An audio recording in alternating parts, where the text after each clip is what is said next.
everybody? It's Friday.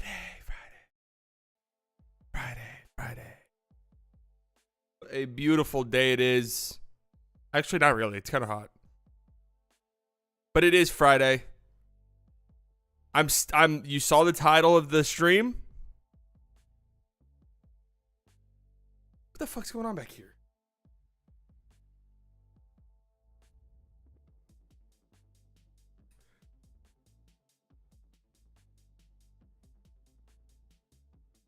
As you can tell by the title of the stream, I'm planting my flag.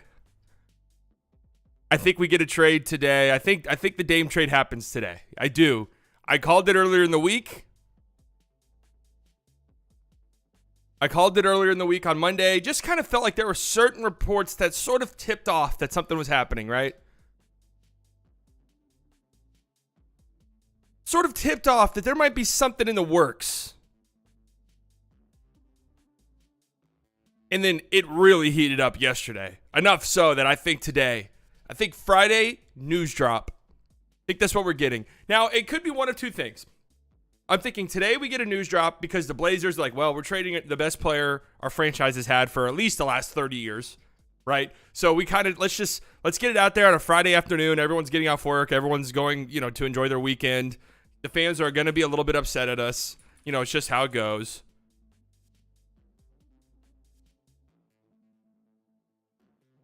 We're also going to talk, if you're on Mavs Twitter, I'm sure you have seen the rumblings. I know what everyone is talking about. I do know the secret trade in the works. I'll share it here in a bit. I just want to be upfront and honest. I don't believe it to be true.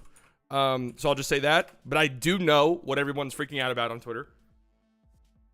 I have also heard from a little birdie.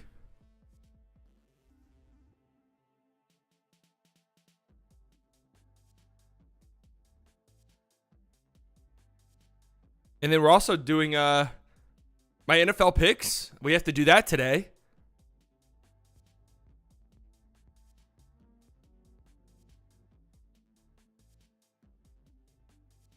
Partha, 12 months, a full year. Congratulations. In the slightly delusional club. Stay on stream until it happens.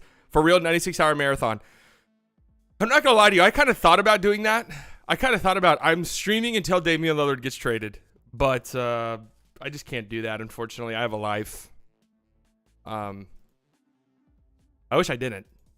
Really. I'm being dead serious. I wish I had nothing to do. Otherwise, I would do that. Let me tweet out that I'm live.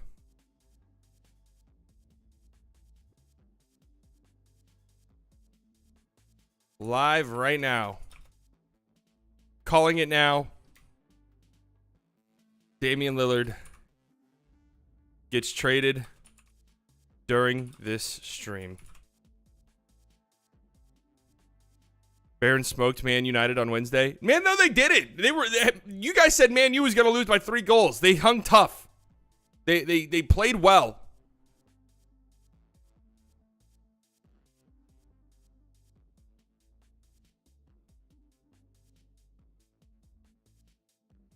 Addressing Mavs rumors, everyone is freaking out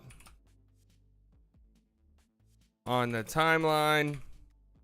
Am I a Luka hater?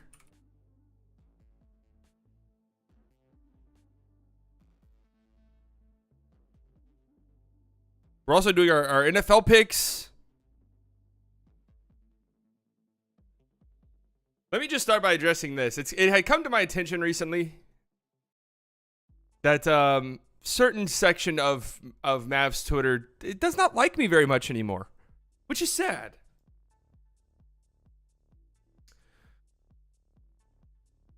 Which is sad to me. They think that I'm a Luka hater,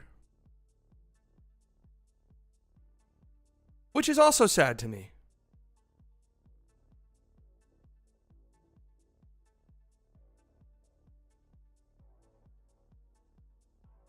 Do you guys think I'm a Luka hater?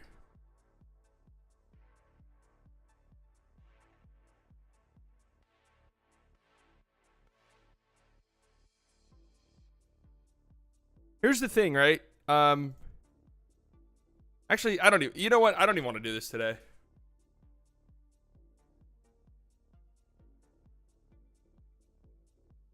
I don't want to do this today. Oh, I got notifications on. Anytime I hear that bell, it scares me.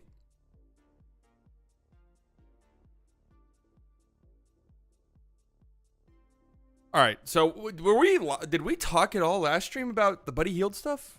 Or was that after Monday? Didn't stream on Wednesday. I had too much going on.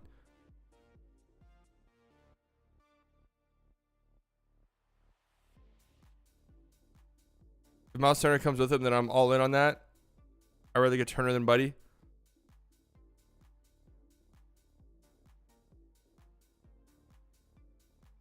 So Buddy Hield has requested a trade, I guess, or something along the lines. The Mavericks are interested. I believe the Sixers are interested. The Bucks are interested.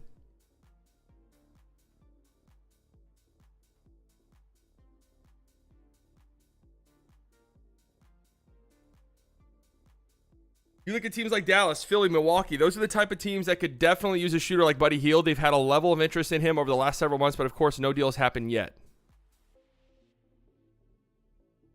Shams also mentioned a deal for a Hield likely won't happen until after the regular season begins. So there you have it. I'll just say this right now. Like the stream guy, Sally Bias doesn't beg enough. I really don't beg at all for likes. It's not in my repertoire.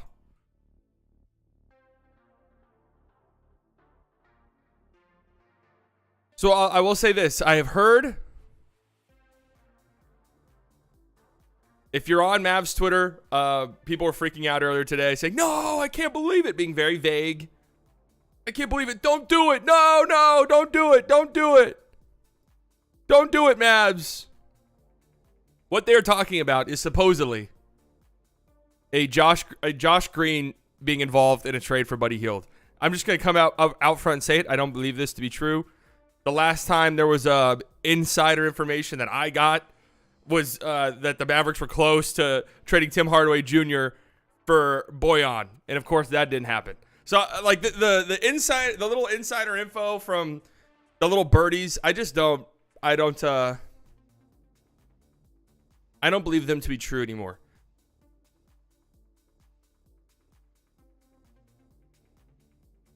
I got to be real with you. I don't really understand this for the Mavericks. I don't understand getting Buddy Hield. It doesn't make much sense to me. Buddy Hield's really good. He's a really good player. He is an upgrade over Tim Hardaway Jr., but it's just not really what the Mavericks need, to be honest with you.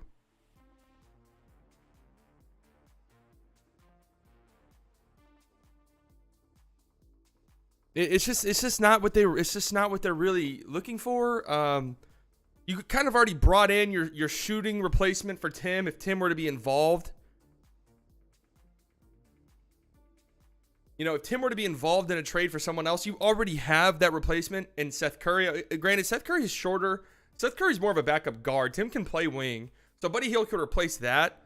But the other little rumblings I heard. Edie with the 5 donation. You see the dropping dimes tweet? Which one? Is there a newer one? I saw all the ones from yesterday.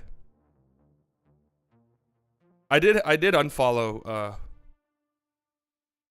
on dropping dimes. Actually, I don't know if I unfollowed him, but I turned off all of his notifications and shit. If it's not dropping dimes 20, it's a fake account. I saw all of the real dropping dimes 20 accounts. Or tweets.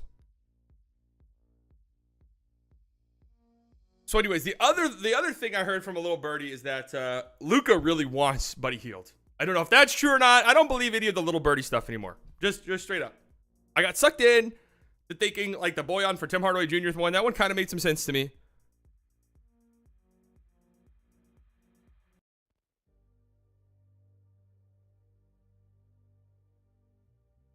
But yeah. I mean, if it's a package of Tim Hardaway Jr., Holmes, Maxey, and a first for Buddy Hield and Miles Turner happens and the Mavericks are officially contenders, that's not going to happen.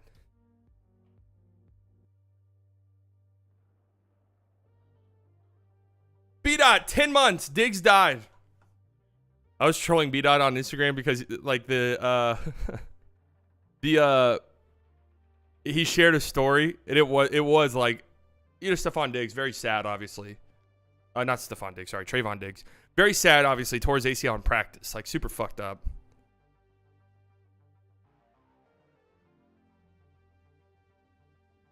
Super, super sad. But B-Dot was sharing Instagram posts like the man passed away.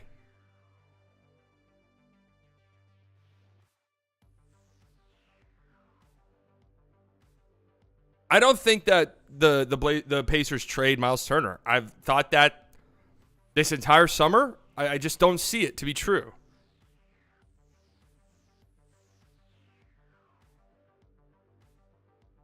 So yeah, I don't see for the Mavericks. Buddy Hield doesn't make a lot of sense to me.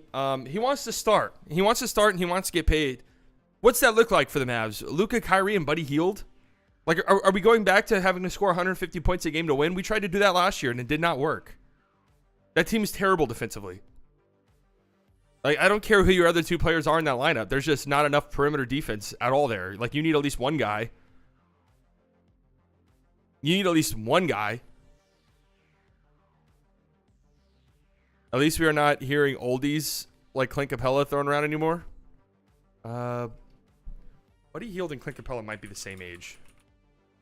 Buddy Hield came into the league as an older. Buddy Hield's 30. I don't even think Clint Capella's 30 yet, is he? Clint Capella's one of those guys where you see his age and it shocks you. Yeah, Clint Capella's 29. Feels like Clint Capella's been in the league 45 years.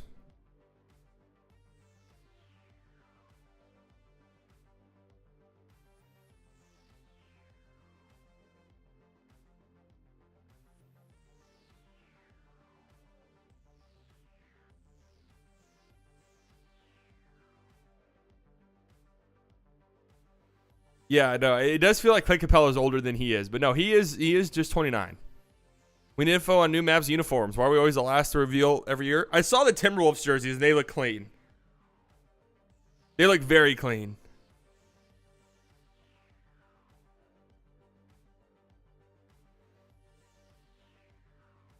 Manifesting Buddy Hield for Brogdon and the Celtics somehow get Tice back.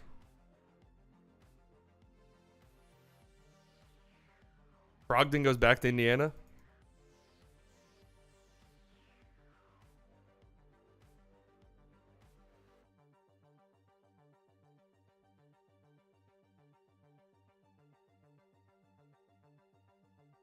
Does Capella or Allen make the Mavericks better overall? Yeah, for sure. Both.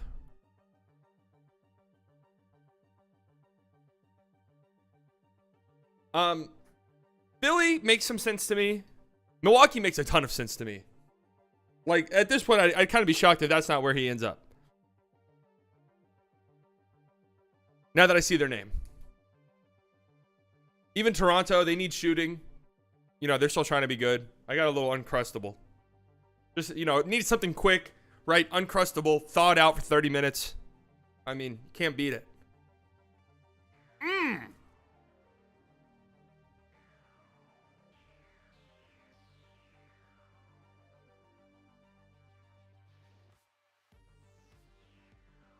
Issue is the Bucks get even older. Oh, they've already dug their grave. Like, there's nothing they can do at this point. They just have to.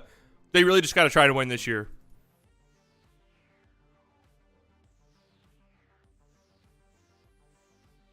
Wendy was saying that it's like 50-50 at best that Giannis stays with the Bucks after his contract.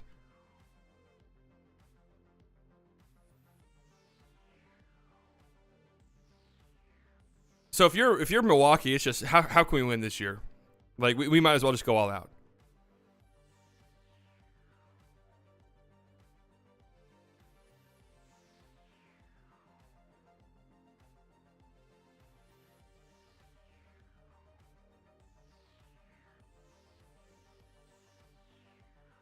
Will you trade Hardy and salary filler, probably Hardaway, for Capella? Probably not. You want to know something that's stupid about me? Maybe this is a mental illness thing.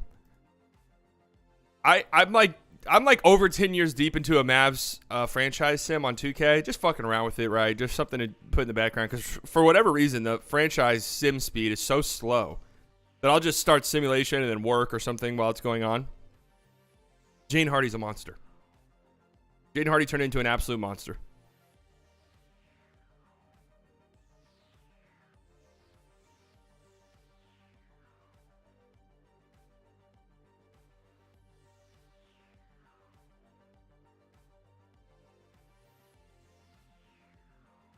What up, Cray? Do you agree with the Locked On guys that Dwight is the worst center in the league? Worst center overall? No. Worst starting center? I'd have to sit down and think about it. Probably. Speaking of the Locked On guys, I'm supposed to go on there on Monday. Worst starting center? Probably.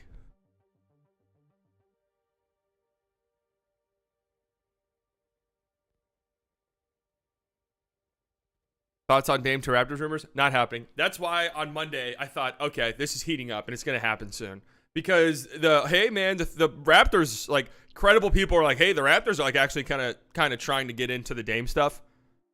Like the Raptors are trying to get involved a little bit. That's when I knew right then and there. Okay, the Dame trade's happening and it's happening soon because the Blazers are more than likely leaking that just to get more and more out of the Heat. Like that's just a classic. Trust me, as a Mavericks fan, I understand because the Mavericks are always this team that's used. They're always the team that's used.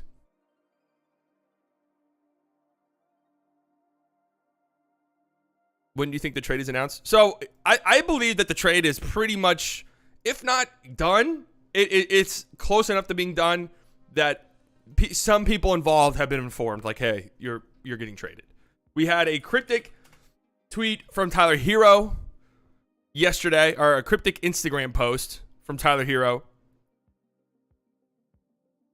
yesterday. It's cryptic Instagram season. Tyler Hero, ain't no friends in this business.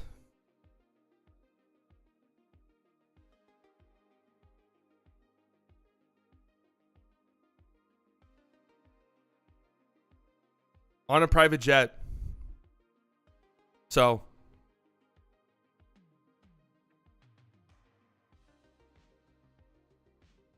I think Hero's not going to be involved. No, he's going to be involved, I think. Do you think there's a chance the Mavs will be involved?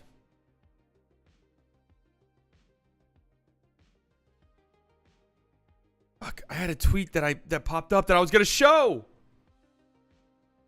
Here's a tweet from Gambo, a Suns guy who is, I can't believe I know this because I've been so in tune with what the Suns have done, I guess. I do know that this guy is actually kind of credible, the Gambo guy. He is legitimately credible. Damian Lillard is going to get traded very soon. I would even say probably within the next 24 hours, I'm expecting a Damian Lillard trade. This was like 19 hours ago.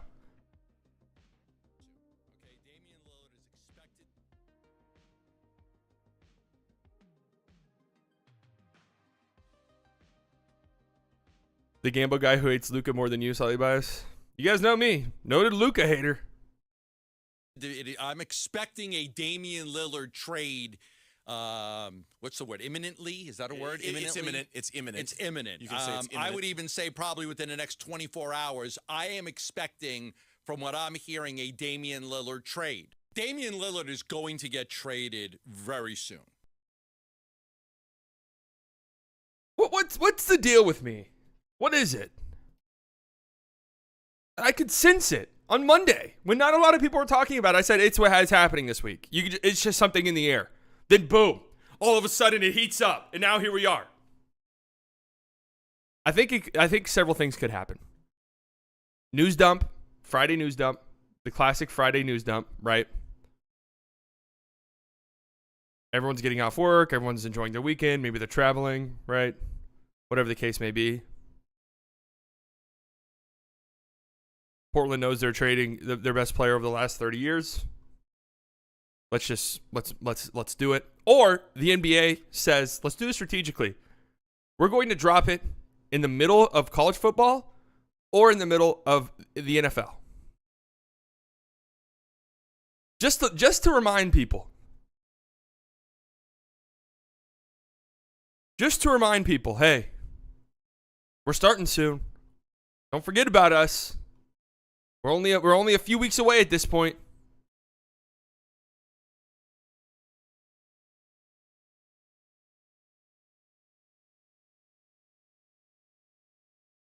Which one do you think is more? I mean, your vibe detector has always been impressive, even when you're wrong. That's true. You know you're good at something when even if you're wrong, you're right.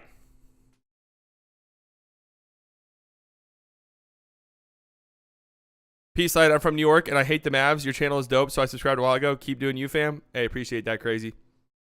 I'm letting you know. I'm letting you guys know. Just a heads up. But I need you guys to be supportive of me. Can I have an honest conversation with you guys for a bit, please? This NBA season, obviously, we're going to stream every single Mavs game. I'm in some talks. There might be some things in the works. I'm going to stream every single Mavs game, obviously. But there's going to be a lot of non-Mavs related content.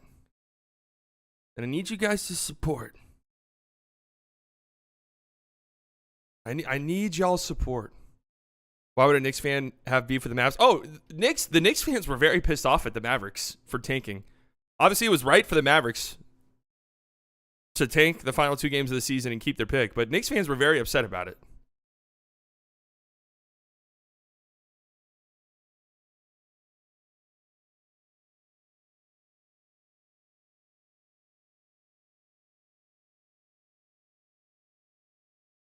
I mean, I always follow both content, but I understand most other Mavs fans don't follow the rest of the NBA at all. No, yeah, I get it. I get it for sure. God, that NFL game last night, huh? Maybe I was wrong. Maybe I was wrong to go back to the NFL. That was a fucking snooze fest. That was everything I said about the NFL. How boring it is sometimes. Like, Jesus.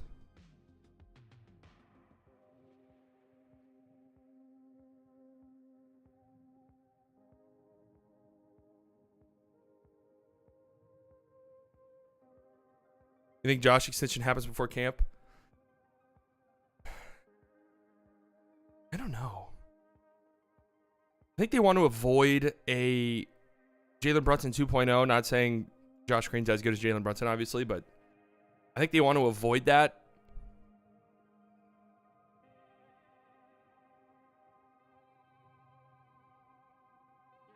But if a trade doesn't happen, I really think there could, or if a contract extension doesn't happen, I do think a trade probably does. But also, it'll be different though, because Josh Green will be restricted. It's not that Jalen Brunson, oh, he's going to be unrestricted this summer. Like, Josh Green will be a restricted free agent no matter what. So you're in the driver's seat to keep him really no matter what you do.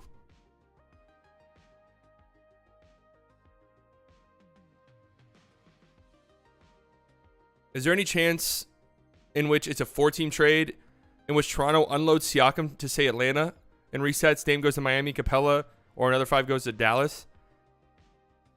So, from just the rumblings going around, this trade seems very, very complicated, and it does seem like there's going to be multiple teams involved. This is why, the reason why you're seeing Suns reporters sort of talk about this, in case you're wondering, like, why the fuck do Suns reporters know?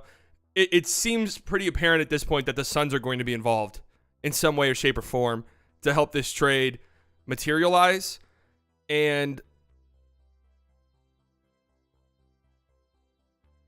I got to be honest with you, man. I don't understand this whatsoever. So this is a Real Dropping Dimes 20 tweet. This is from the man himself.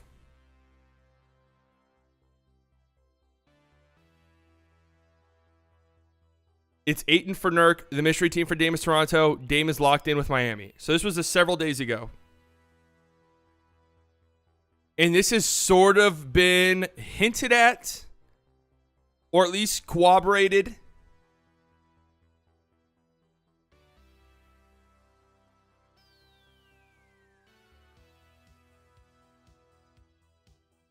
by Suns reporters who are like, yeah, it kind of makes some sense. And I gotta be real with you. I for the life of me don't get it. It doesn't make any sense to me at all.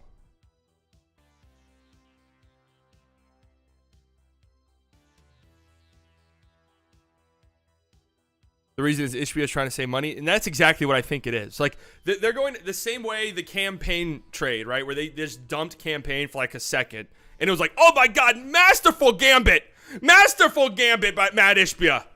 Masterful gambit, Mr. Ishbia. You got a second round pick for campaign. Now you're reloaded and can trade. It's like, no, he was saving money. Like, let's be fucking serious. That was purely a cost cutting move. Just giving up like a good bench player to save some money. Like, let's just call it what it is. We're not idiots.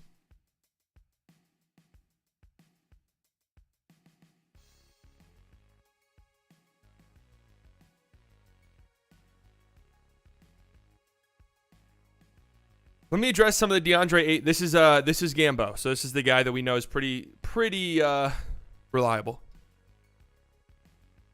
Let me address some of the Deandre Ayton rumors. The Suns have not been willing to move DA all summer because they think he fits well, and there were no offers that would change that. If Nurkic was on the table, I would be surprised if the Suns didn't look into it, because an argument can be made that it is an upgrade for Phoenix. This would be contingent on Dame being moved. Portland has previously shown no interest in DA, but that was with Dame staying. If they do not have Dame on the roster, they could very well want a young 25-year-old to build around. This was a tweet a lot of people. You can't look at quotes anymore, by the way, on desktop. Fucking hilarious.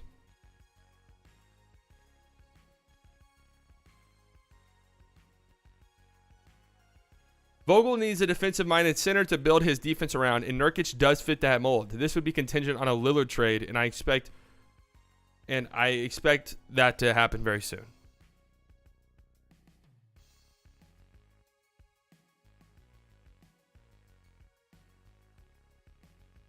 The defensive part of this lost me a little bit. I'm gonna be real with you. You can click on the three dots and then click view interactions.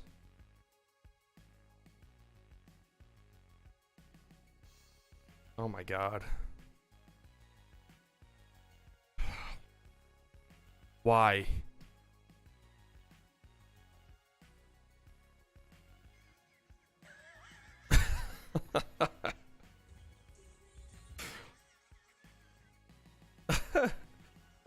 I'm bookmarking that.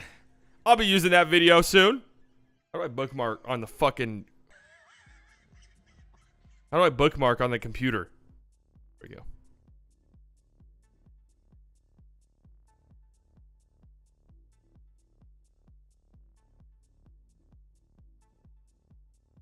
I don't understand it. This could be one of those weird things where the league is just feels way differently about two players than like the regular NBA fans do. They call him defensive minded because the good defense is all in his mind. Am I stupid, or isn't Nurkic done? Like, he just is a name now. I don't think he's good anymore. No, I don't. Like, Nurkic's name always kept getting brought up with Mavs fans trades. Like, you see what I mean? Sorry, hold on. ADHD brain. You see what I'm saying here? This is why I was saying on Monday that, hey, Saturday, I was rooting for Colorado to lose. Why? I'm on Twitter and fucking every other tweet is an ad with Deion Sanders in it. I love Deion Sanders. Just being real. I do love him. Right? Let's go Cowboys. It's a cool story. But damn, I don't care about college football. It's such a snooze. Anyway, sorry.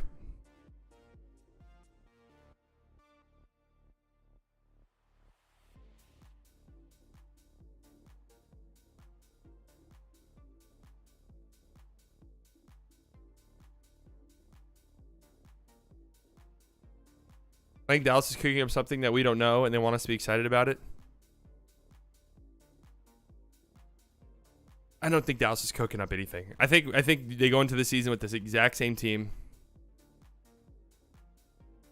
with the team they have currently, and that's that. I really don't think we see a Mavs trade between now and the start of the season. Trade deadline though, they'll probably be active. They usually are pretty active around the deadline.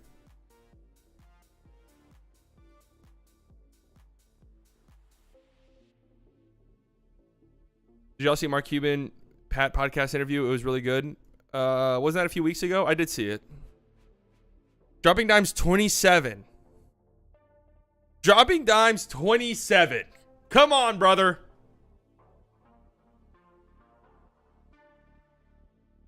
Danny Meringue. Is this guy 14,000 followers? Take it with a grain of salt.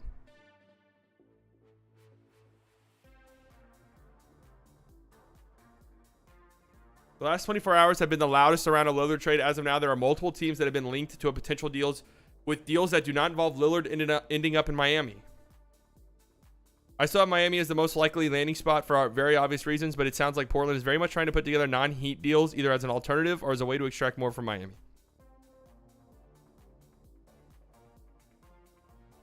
Guys from Denver podcast disrespect Mavs massively. Why? Let me finish this Uncrustable.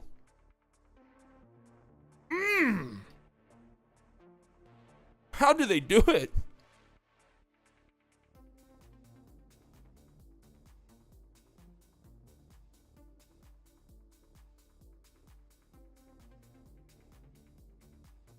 Grape. I don't like grapes. Don't really like them. Never really been a fan. Grape jelly, good though. Strawberry jelly, I love strawberries. I eat strawberries all the time. Strawberry smoothies, I make almost every day. Strawberry banana smoothie, right? Little protein, milk, right? Maybe some kale here and there, right? Trying to be a little bit, try to be slightly slim.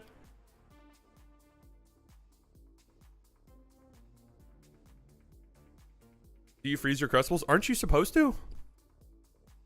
Like, don't they go bad? I do freeze them. I do. I freeze them.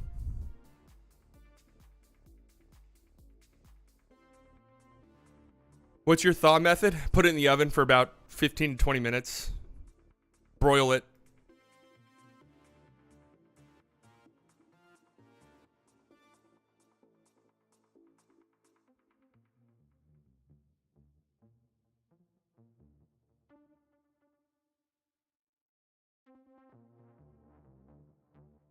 No, I just take them out and just leave them on the counter for like 30 minutes. You ever freeze Twinkies? No. Fortunately, right? I know it might not look like it, but I've never been a Twinkie guy.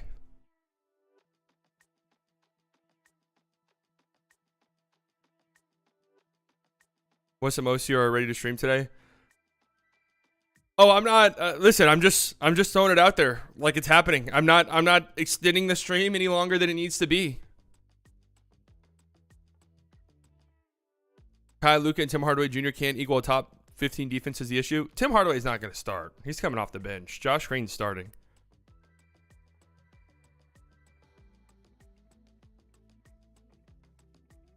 Wes Goldberg. It sounds like a lot of calls are being made to different teams to build a multi-team framework that sends Damian Lillard to Miami. Those kind of deals are super complicated, but the Heat are the best at putting them together.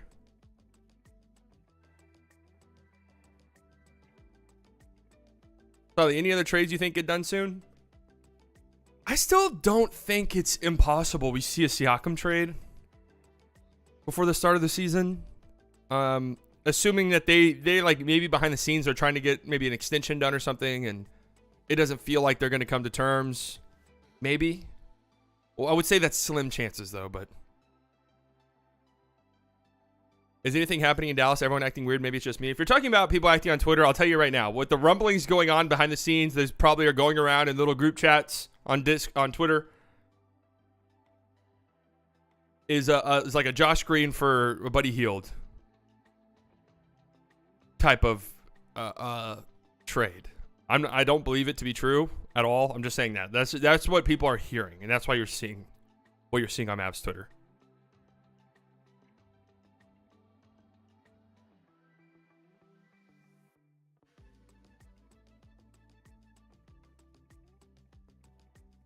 Dame is a son? That would be quite the plot quite the plot twist.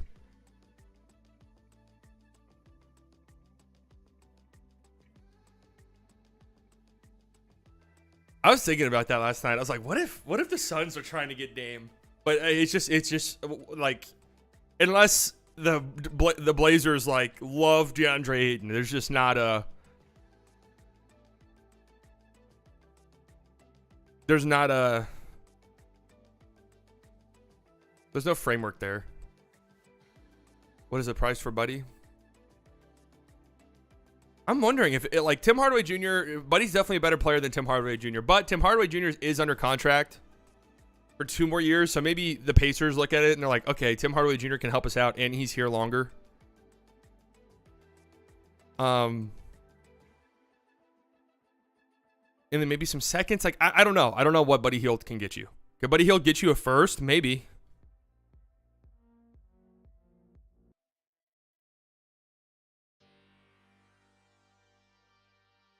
Tim Jenkins. 9 months of the Slightly Delusional Club.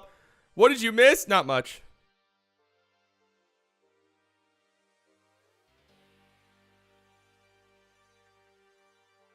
Buddy got the Wood value from last season, first round pick. See the difference? Okay. There's a big difference between trading your first round pick in a draft that's happening in a matter of days, where you already know what the pick is.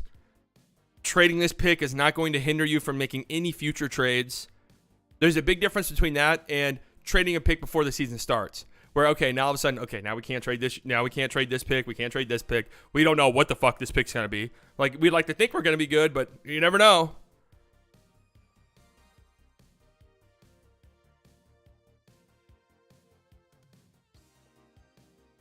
That's why I was saying before the draft, Tim could maybe get you a first from like a very desperate team late in the draft. And I think like a lot of people mistook that for me saying Tim Hardaway Jr. is like worth the first round pick. But I was saying like,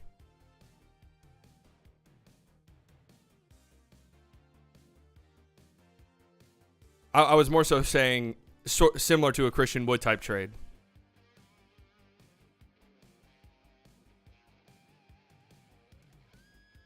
If that makes any sense at all. Do you guys get what I'm saying?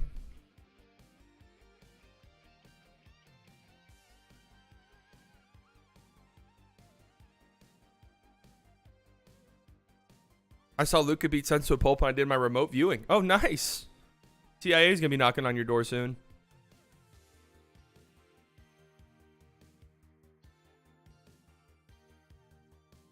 Someone even mentioned to me last night that the Mavericks would get DeRozan from the Bulls. So dropping times 20 is also very adamant about Zach LaVine getting moved. And there's been some rumors about that. Some murmurings.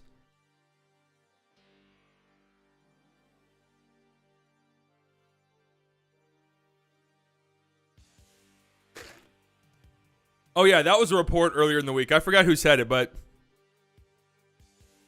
the Bulls were trying to get into the Damian Lillard talks.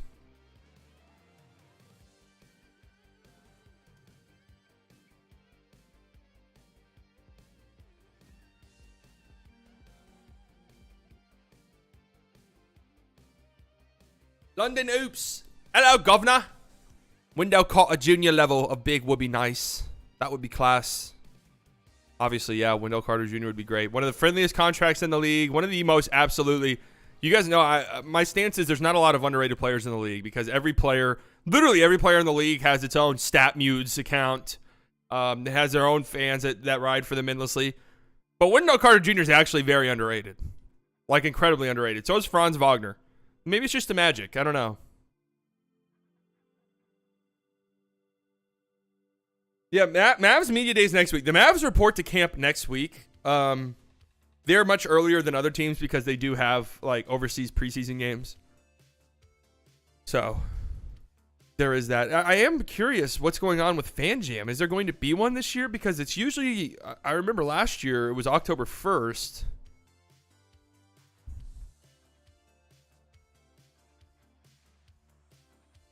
Where's my Maxi Kleba music count? There's probably one out there.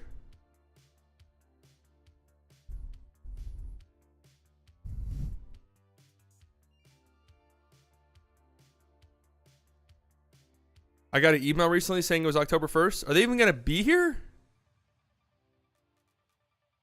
Like, there's no way they're going to be here October 1st.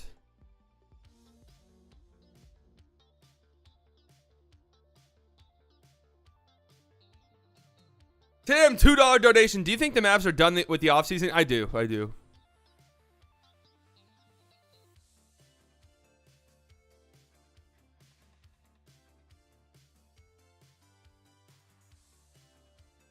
Is the military lingo on purpose? Draft camp report. Just think that's how words are. You can use words for a lot of different things. Words have a lot of different meanings.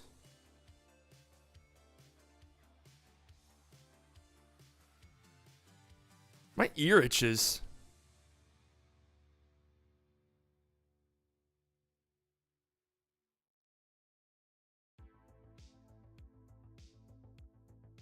Let me look up Dallas Mavericks fan jam.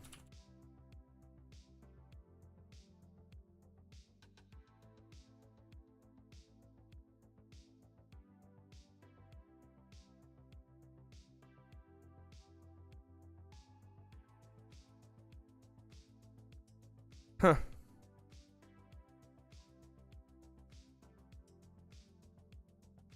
Getting your hopes up for nice Mavericks jerseys is just asking for disappointment. Oh, yeah. Easily.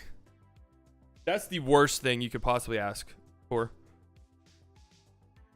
What do you think of the Russell Brand situation? This is why you guys come here, for my takes on recent cancellations, recent sexual assault allegations, geopolitical news. This is, whenever I talk about branching out, this is what I mean. You guys might think I'm meaning like, oh, I'm going to talk about other NBA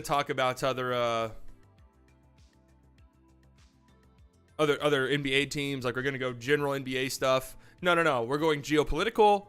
We're going, we're talking about the inner workings of the American political system.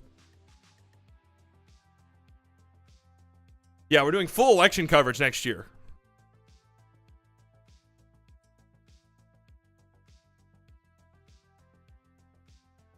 Full election coverage. That would honestly be hilarious, though. I've always thought about doing that as a joke. Just one day, just stream about something like that and not even say anything about it. Like, just do it.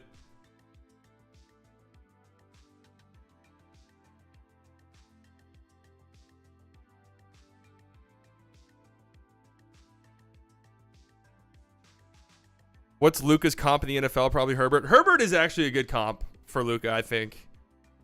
Incredibly talented. Not on the most talented team. Coaching kind of hangs him out to dry a bit. Sort of a young phenom. But these questions are starting to be asked. Well, if he's so good, if he's such a young phenom, where are the wins? Although I will say Luka's gone farther than Herbert has, so. Thoughts on Ron DeStinky? Ron DeSanctimonious. Is Nikola Vucevic a top 5 Bull ever? He's up there.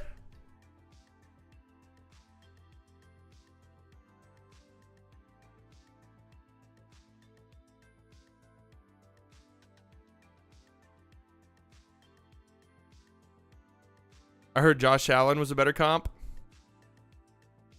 Josh Allen's not a bad comp. I don't know. Comparing across sports is very weird, especially like in basketball where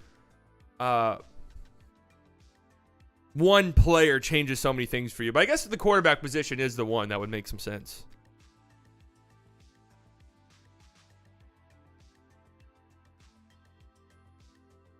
Dwight Powell is a better Maverick all time than LeBron James.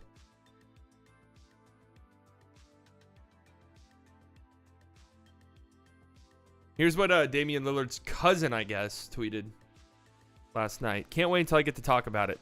So there was a discourse going on yesterday about Damian Lillard's trade request. And by the way, have any of you guys noticed this? My God, I need ADHD medication.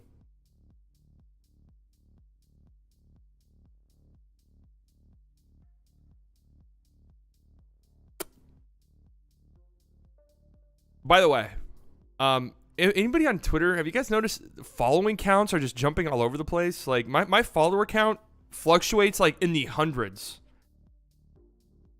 There's so many bots. Like, good God, Elon Musk. Elon Musk, why don't you do us all a favor, okay? Why don't you go to the nearest bridge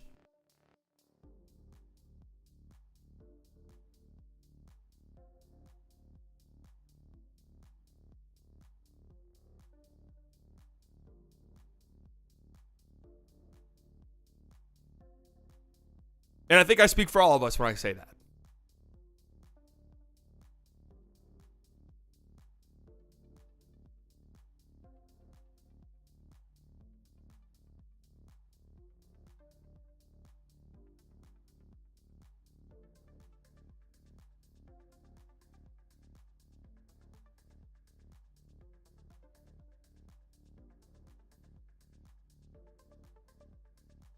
Dwight not signing with the Warriors. That tweet from Shams was hilarious. That was a hilarious tweet from Shams. Oh, by the way, this is supposedly Buddy Hield. There's if it's not Buddy Hield, it's somebody related to Buddy Hield or very close friends with Buddy Hield.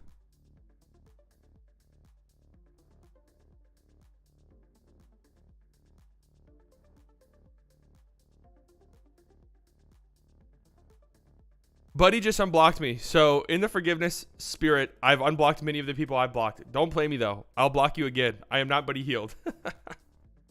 Buddy Hield is the best player to ever come out of the Caribbean. Top 2 shooter in the NBA right now. He could contribute greatly to winning a championship. Where should Buddy Hield go? I'm tired of people calling me Buddy Hield. To prove y'all wrong, I'll post while Buddy is playing.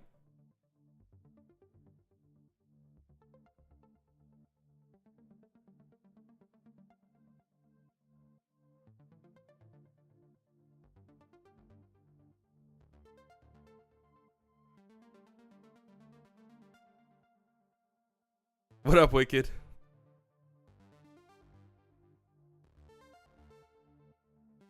Oh, Buddy Hield doesn't want to go to the Sixers.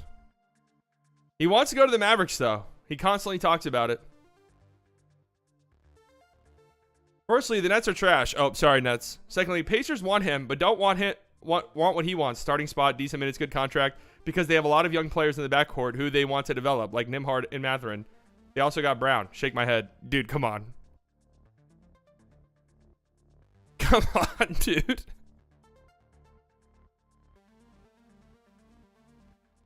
Buddy Hield is old enough to be Dariq Whitehead or Noah Clowney's dad. You're old enough to have ED. What's your point? Nope, he doesn't want to go to Phoenix. The Rockets bench with Buddy Hield. He's not going on the bench, you casuals. Oh, this is called the Elite Shooting. Mavs, where y'all at? There's a very good chance. Like, I'm going to say there's about a 20% chance this is Buddy Hield. And then like a 70% chance this is a family member or a close friend. And then, I don't know the math. 20% chance this is just a diehard Buddy Hield stan. Wicked, 12 months. It's been a year in the slightly delusional club. Welcome, Wicked. It looks great on you.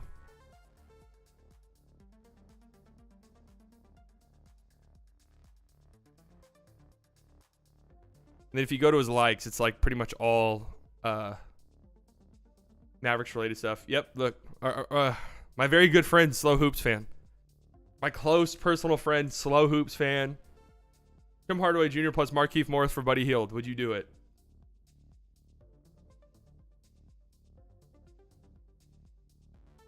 Dallas wants you, buddy.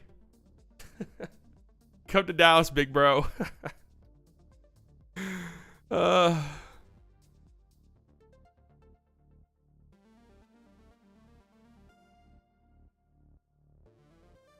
That's honestly so funny.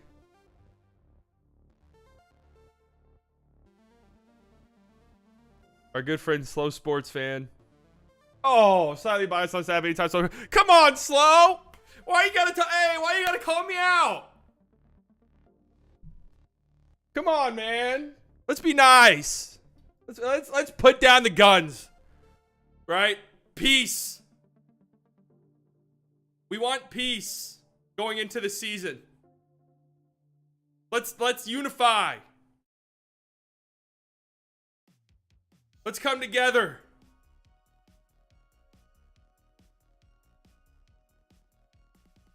This dude will defend the hell out of everybody on the team besides Luka. Where does this narrative come from? I'm sorry. I just... Like, how sensitive do you have to be about Luka stuff that criticism from me makes you feel like I never stick up for Luka. From me. I don't even call him fat. Like, there are Mavs podcasters who relentlessly shit on him for his weight. I don't even do that.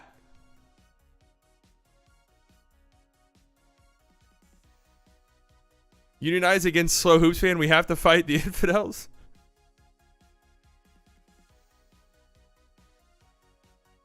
It's a sad turn of events, man. Me and Slow Hoops used to be cool, but now unfortunately, that's not the case. Remember when slightly annoying Mavs fans, clever, claim Luka shouldn't play 37 minutes at the World Cup?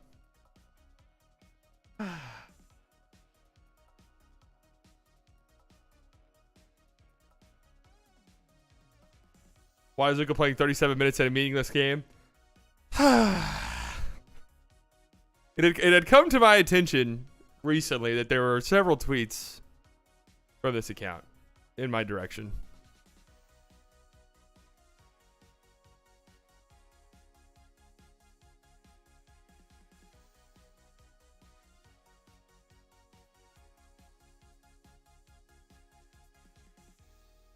Unfortunate. I don't know why, really.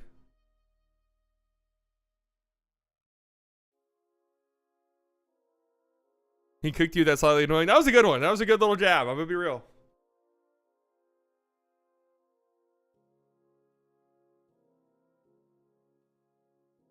Let's be friends.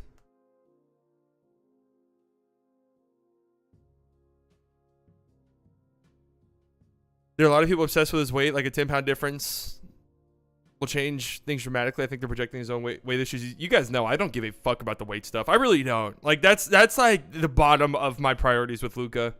I think that's stuff that he'll figure out over time. It's like there's been several NBA players who have been like that, where they didn't figure out until they're like 26, 27, 28. Oh, I really got to take this fitness shit seriously. So I don't really care.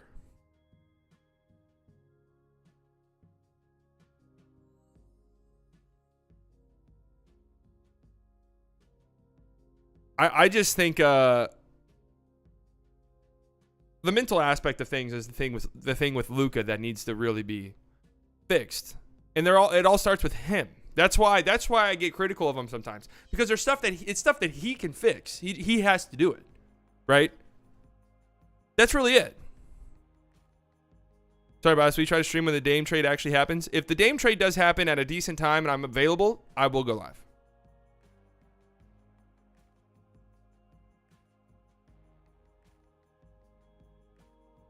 Does he not look gas in the fourth quarter? He does look gas in the fourth quarter sometimes, but I think a lot of that has to do with the Mavericks asking so much out of him, which hopefully with Kyrie here, they don't have to do that again anymore. Like, I think most players, regardless of their conditioning level, there's like a select few who have like all-time motors. Like just all-time motors who never get tired. But that's rare. Who could have the load Luka has and then still be like 100% in the fourth quarter. It's very rare. So I just like...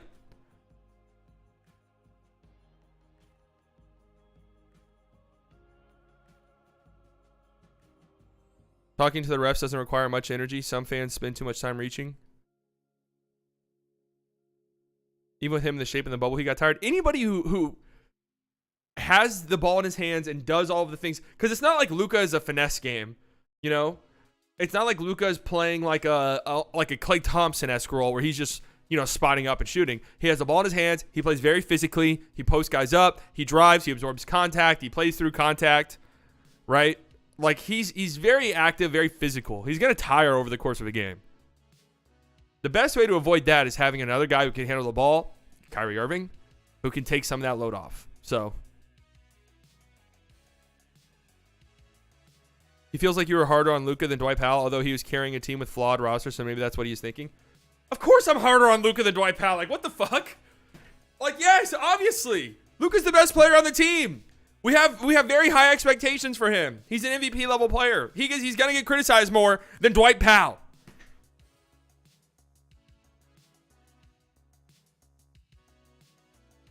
Like, of course.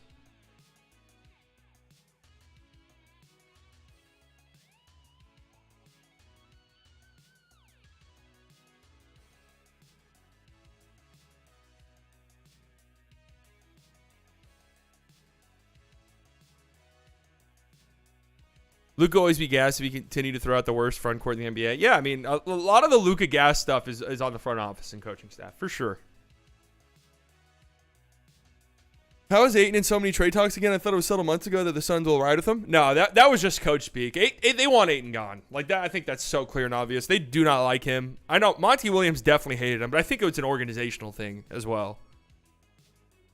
I don't think you can have like the midseason blow up and then last offseason when like Ayton wanted out and then the playoffs, Monty Williams yelled at him during the Mavs series and then, you know, all of that shit came out and then he wanted to go to Indiana. They matched the contract anyway. Ayton looked miserable. There were reports all summer that, oh man, Ayton's miserable with the Suns.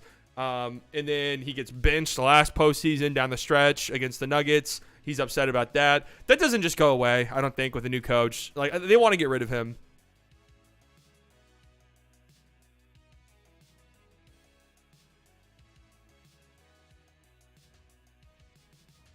I really think they want to get rid of him. But of course, you're not just going to openly say that.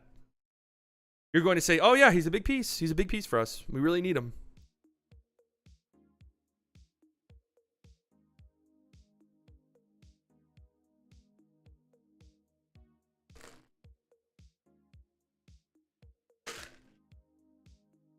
Oh my God. I strayed so far off the beaten path. I remember what I was trying to say originally. So this is Dame's cousin, I guess.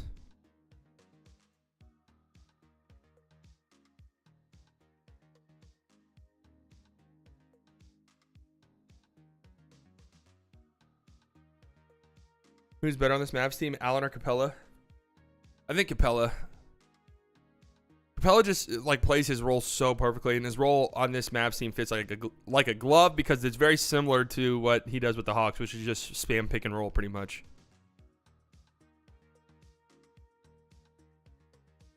Just spam pick and roll. Jared Allen could do that though too. If I had to choose, like, let's just say hypothetically, the trade package needed to trade for both of those players was the exact same. Which one would I rather have? That's an interesting question. Allen's younger. You know, he's under contract for longer. But man, I can't get the taste of his terrible postseason out of my mouth. Jared Allen is way more expensive. Not that much. He's making $20 million a year. I think Capella's right around that range, isn't he?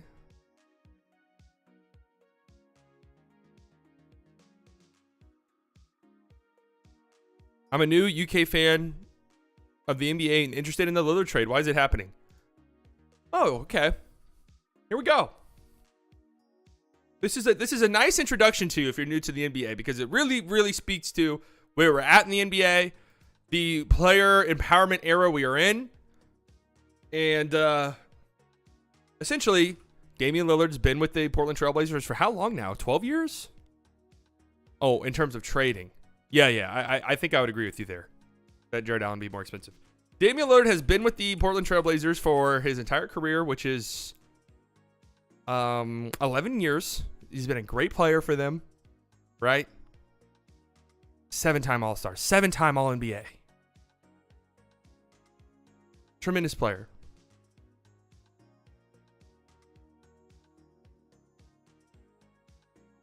In Portland, for all of their flaws, Portland is one of the smaller markets there is in the NBA.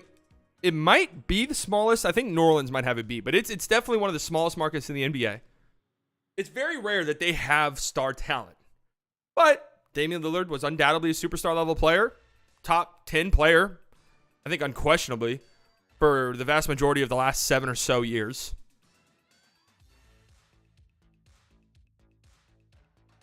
And despite the fact that they are so small market and it's difficult for them to attract talent, they have put together semi-competitive teams. And it's not like Dame was drafted into some dog shit team. They were already pretty good. They had LaMarcus Aldridge. who was kind of in his prime at the time and really good. CJ McCollum was a really good sort of sidekick for him.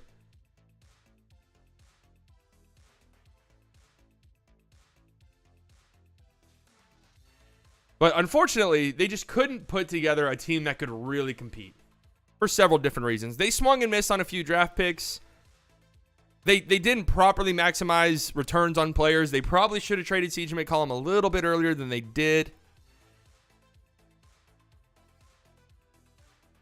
It was kind of clear and obvious that the small backcourt that they were trying to go with CJ McCollum and Damian Lillard, it was kind of obvious it wasn't going to work. And then they tried to make another small backcourt work with Anthony Simons and Damian Lillard. That obviously didn't work. With all that being said, they did have a Western Conference Finals run in 2018, 2019.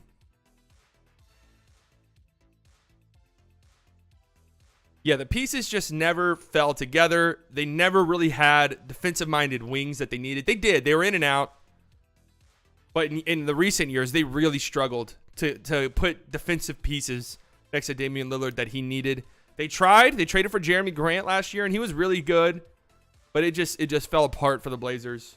And now Damian Lillard, 11 years into his career, a player who built his brand around loyalty to a fault, has now requested a trade. And what makes it so interesting? What makes this all so interesting, right? Is this really is, I think, the perfect example of the player empowerment era that we are currently in. Damian Lillard signed a contract extension last summer, July 9th, 2022. I believe that was a 2-year contract extension. $58 million in 25-26, $63 million in 26-27. Keep in mind, this is a player who is already 33. So he'll be getting $63 million in his 36-year-old season. 33, 34. Yeah, 36-year-old season. Which is shocking, right? But here's the deal. Here's where it's been such a hotly debated thing, the player empowerment stuff. And I'm actually happy you asked this question because I was trying to segue into this.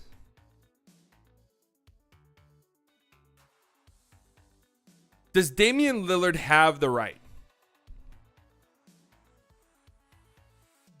Does Damian Lillard have the right to not only demand a trade, which he does for sure, he does for sure have a right, but to demand a trade with one specific team and be very public about only wanting to go to one specific team? That's the question.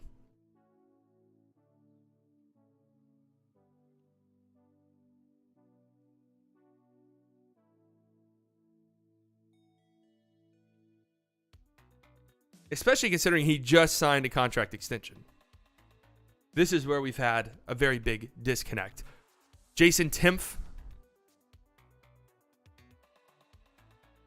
who I like, by the way. I know there is some stuff that Jason Timpf has said that pisses people off. Like he had Luka as a top 10 player.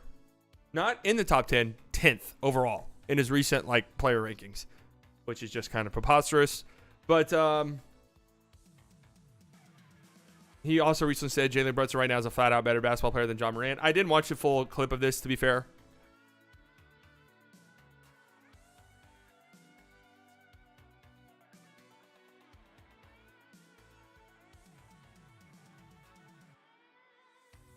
But he was basically saying, you owe it, the Blazers owe it to Damian Lillard to trade him to his preferred destination, which is the Heat. I disagree with this. I'm going to be real with you. I disagree with this wholeheartedly. Here's the thing. Here's my take, right? There's something that, I don't know if Jason Timpf said it, but somebody said it during this conversation that I actually 100% agree with. And that's that NBA free agency is dead. I've said this before. I said this offseason. Free agency, as you've known it, is gone. It's a relic of the past. There's not, if Damian Lillard were to enter free agency and wanted to go to the Heat, they would figure out a way to make it happen. But, you know, the days are gone where players are, like star level players are entering free agency. And they're picking their destination, and teams are, oh, you know, hey, we got a max contract slot that doesn't exist anymore. Players have wisely figured out, hey, I can just take the max extensions, right? Get my financial security. My team I'm on can pay me more than anybody else. I'm just going to take it, and then if I want to leave, I'll demand a trade. And the way the NBA works, I will get traded, and I will more than likely get traded where I want to go, right?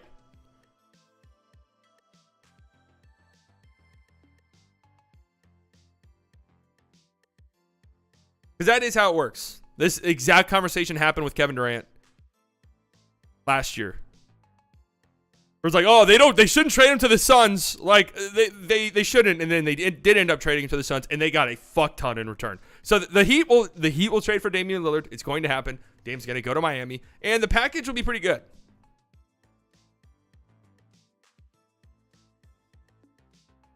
Where do you rank in the NBA hierarchy? Oh, where do the Heat rank in the NBA hierarchy when they eventually land Dame? I mean, you have to see what the trade looks like, but it's hard for them not to be number one in the East, in my opinion. That's a very good trio. So the players have smartly realized I can get a contract extension and then demand a trade, and they will listen to me. However, this has to be factored in. The players have to understand there is a risk involved in that. Because you're putting faith in your front office to not only trade you, but trade you to where you want to go. They do not have to do that. Like, I'm sorry, that's just the reality. They don't have to do that. In the NBA, more often than not, they do.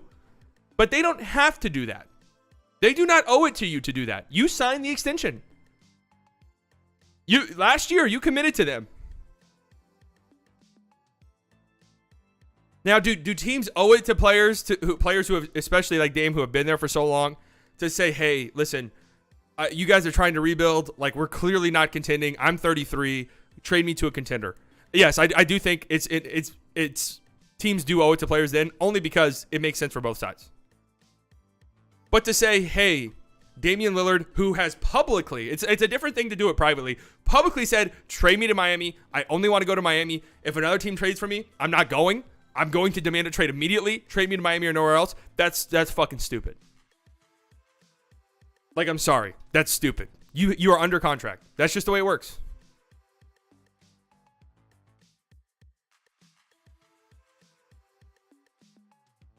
Who will they even have on the roster after the trade? Here's the thing. If any team can make it work, it is Miami. This is not the Suns where I'm like legitimately worried about their depth. Miami will figure some shit out. They will sign Jonah Schloof off the street. Never heard of him. And he'll somehow be averaging 21 minutes a game in the Eastern Conference Finals next year and shoot 44% from three during the series. Like, it's just, it doesn't matter.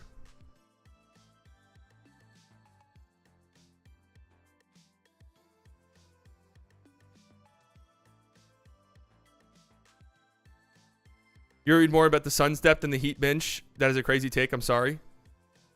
Yeah, I don't trust the Suns. Like, I trust Miami to get the most out of whatever depth pieces they have because they've historically done it.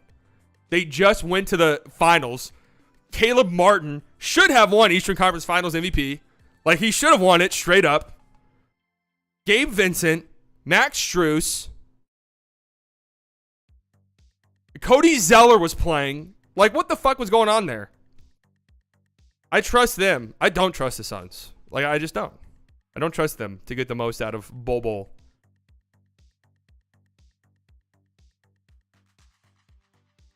And they lost every one of them? Yeah, that's what I'm saying, though. Those were guys who were bouncing around the league. Those were guys who were available for free off the street.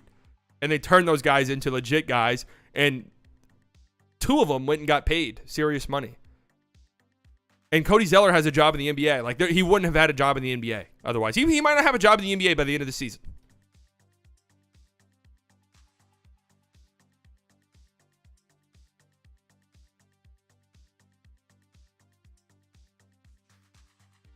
So anyways, I don't think players are taking a risk by saying, hey, free agency, we're not doing it anymore. We're signing max extensions. We're demanding trades. Okay, that's a pretty good tactic. And again, teams will listen. They'll trade you. But you are risking it. You're running the risk of your team trading you to a place you don't really want to go. That's just the reality of the situation. And then I do want to talk about this.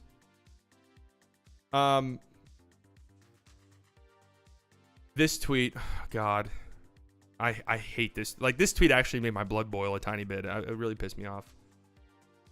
NBA is the only place where y'all go, nah, you know what? I'm siding with the billionaire on this one, LMAO. Really? The only place?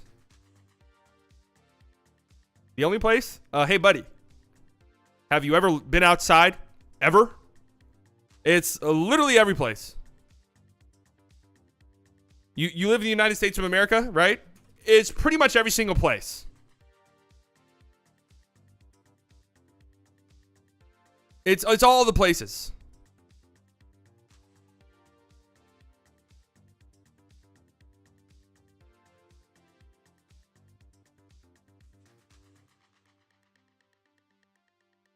What is Mavs Twitter waffling about? I was talking about it earlier, but a Buddy Hield trade.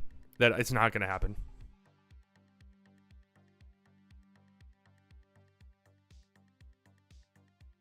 It's weird how coaching is not more important than the NBA. They are supposed to be conductors. NBA stars have too much leeway.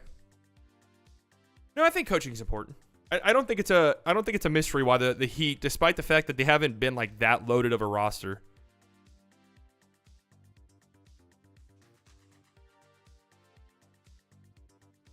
have consistently been very good because Spoelstra's that guy. But I don't think coaching is maybe as important as some people think. The league is just so talented. Like, it's just, do you have the talent or do you not? Do you out-talent the other team? You're probably going to win then.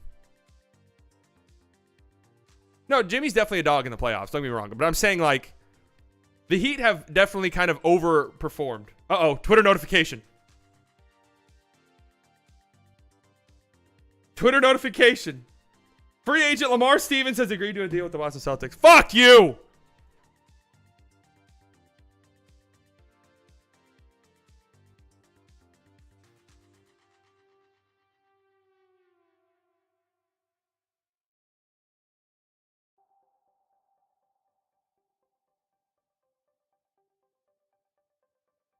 I thought that was it. I really did.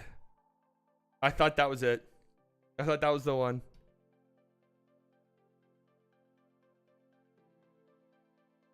No, this tweet makes my blood boil, man.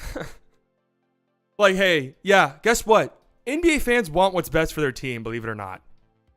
Like, yeah, guess what? Blazers fans want to trade Dame for the biggest package possible so their team's in a better position. Yeah, that doesn't mean they're siding with the billionaires. That doesn't mean they're saying, Joe Cronin, the billionaire owner? Hell yeah, let's get him. Let's exploit them. They should be back in the mines. I love you, billionaires. I would love to go work in the mines. Can you open up the mines, sir? I want to go.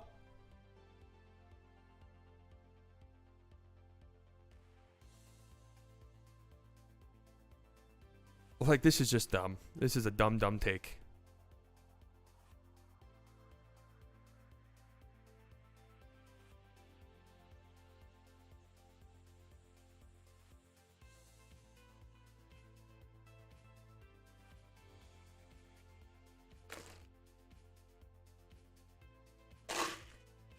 But I do find it interesting. So this guy, Eddie Gonzalez, I don't really know much about him. He like co-hosts, I think, a podcast with Kevin Durant. So he's one of the player guys. Like, he's one of the guys who just kind of hops around teams depending on where a player goes. So yes, naturally, he's going to think, yeah, players should be able to do literally whatever the fuck they want. And the same thing, it's usually like Lakers fans who are also like, yeah, why not? Because they know. His name is Eddie. What do you expect? Wait, why are we Eddieists? Are we Eddieists here? You doing football picks today? I am doing my football picks. You guys have to remind me. Do not let me end the stream without doing my football picks. I will forget.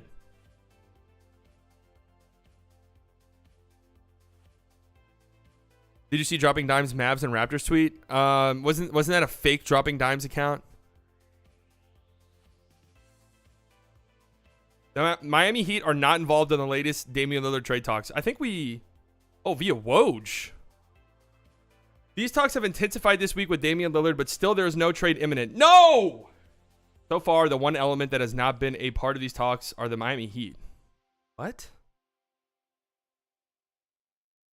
What does that even mean?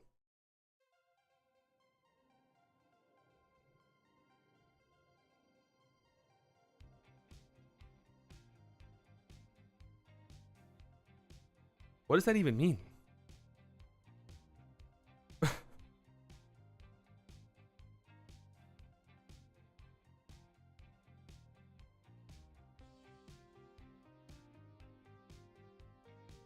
What up, Squid? Never apologize. Yeah, I thought the Lamar Stevens things happened too, but whatever.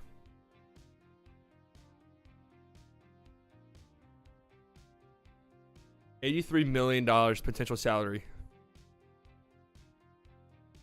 This is another reason too, by the way, that fans will side with the billionaire owners. Dude, Luka's gonna be making $83 million a fucking year. Like, I'm sorry. He's not the average workman. You know, he's not the average laborer in the United States. Okay? Like,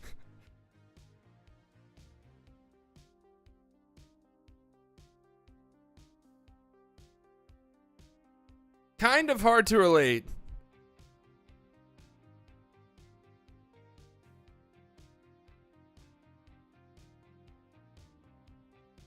It does not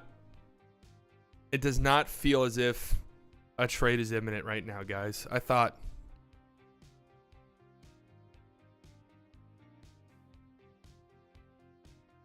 basketball players are also the bourgeoisie. Let's be serious. Yeah, I mean, most basketball players have their own brand, which employ people. So in a way, yes, you are right. We're not talking Jeff Bezos and an Amazon warehouse worker.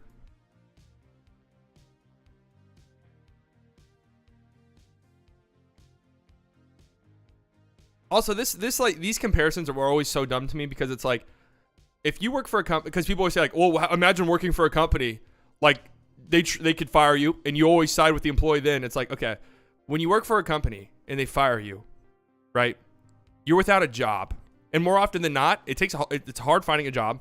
One, but also two, like you're jobless, and the overwhelming majority of Americans live paycheck to paycheck. So you're pretty fucked, right? If you decide you don't like your job, guess what? In a lot of sectors and a lot of industries, if you quit your job, you have like non-compete clauses in your contract where you cannot work in the same industry for a year legally. A year, in some cases more than that. NBA players, if they get traded and a team goes behind their back and trades the NBA player, hey, it's just a business. Guess what? The team that they're going to is paying their contract. They're not out of a job entirely. Their entire contract is guaranteed.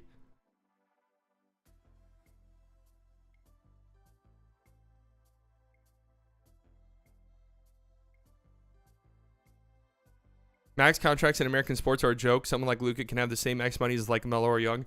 Yeah, I'm always interested in like the idea of them getting rid of max contracts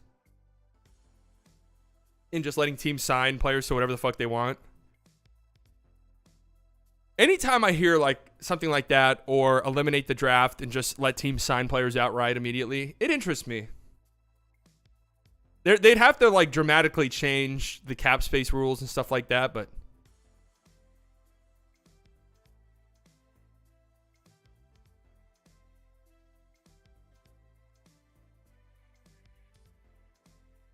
no way we can remove the draft.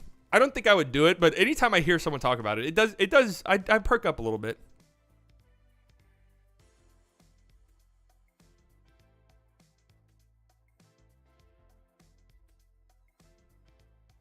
The Lakers would be in the finals every year. See, I don't agree, because especially in basketball, like guess what? The big markets are already winning in basketball. Like have you not noticed? They already get all the players. If you have a beach, fortunately Dallas has plenty of beaches. If you have a beach, guess what? You're attracting talent in basketball no matter what.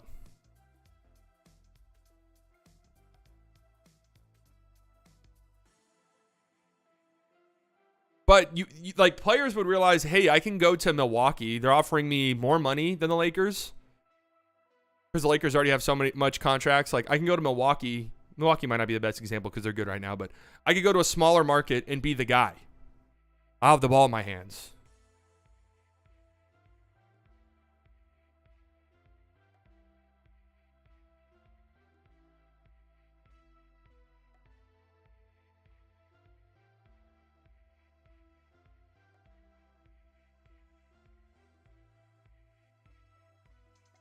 I'm kind of confused by this verbiage.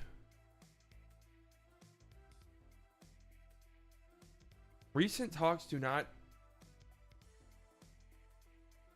involve the Heat.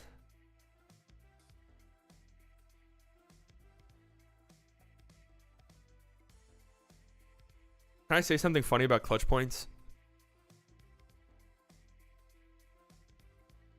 Clutch points, hilarious thumbnails. You guys have probably seen them. If you don't know who Clutch Points is, I guarantee you've seen their thumbnails.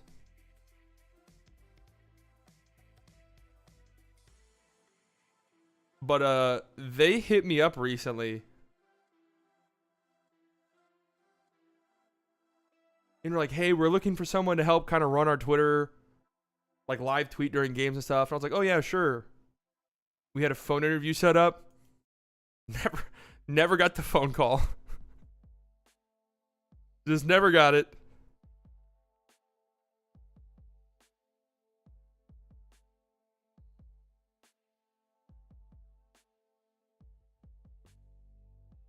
Chances Hornets are involved with the Lillard trade. I mean, there's chances anyone could be involved in a small capacity. Like, hey, we're taking on this like smaller contract just to make it work.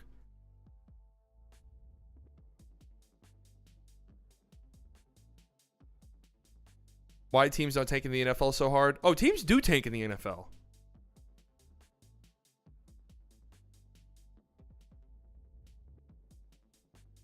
Hold on, I want to listen to this. Because admittedly, I'm like kind of confused. You have Portland.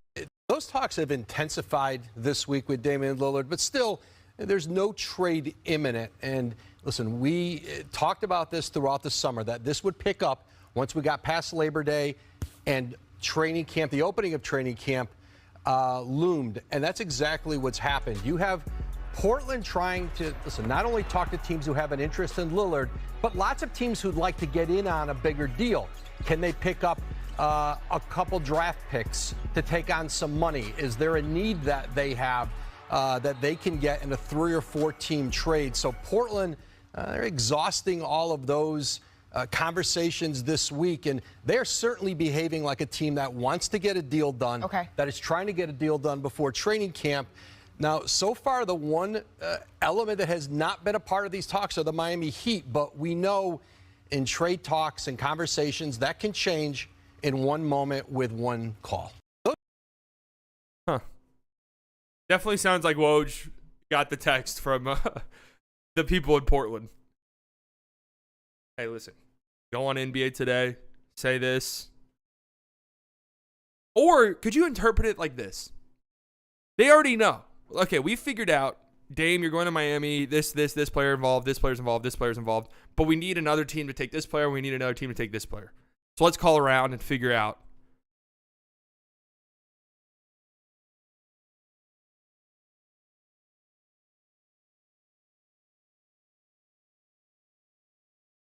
There's some sort of source saying that Dame got traded to the Raptors for Scotty Barnes, Gary Trent Jr., and picks. Probably a fake rumor. Most certainly a fake rumor. That would be the most insane shit of all time, though. Like, seriously, if Dame ends up getting traded to somewhere besides Miami, that would be so funny.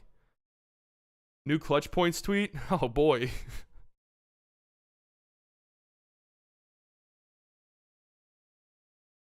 The Trailblazers are going to reach a point. Is that the offers that are available before anybody plays a game this season, before teams start losing, winning, they're going to reach a point here where this is what it is.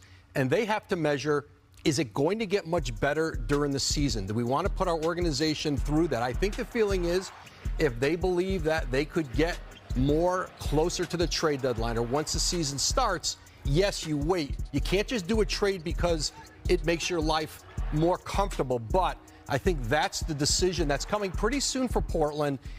Based on what they see out there now, do they really think it'll get much better once the season starts? But they are trying to find a trade now and not have to go put the organization, put everybody through having Lillard report to training camp.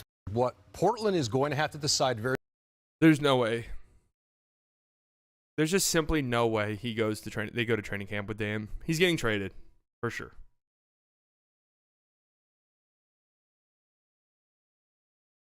This is for sure. Woj, Schilling. You can't honestly. Woj, Shams, just be there for them to break the trade news.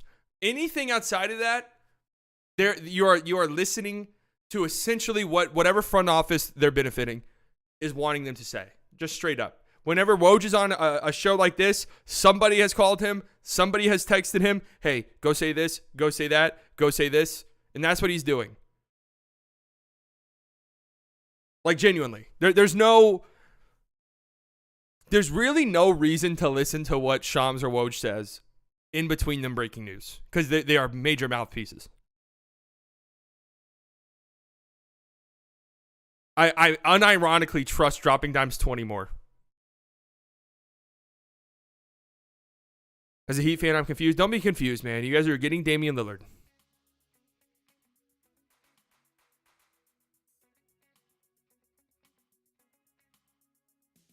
How many teams realistically want to trade for Dame who have the pieces? Like 3 teams?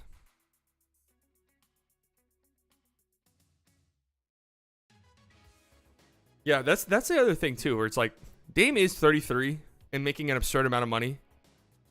So like the teams that want him, you know, it's a small list.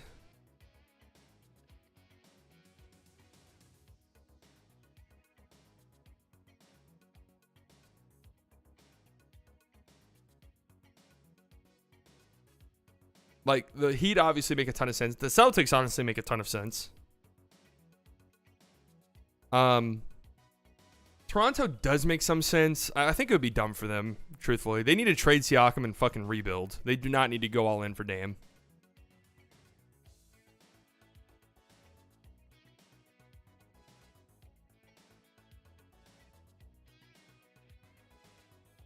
Brooklyn honestly makes some sense too. I don't know what the Celtics trade package would look like.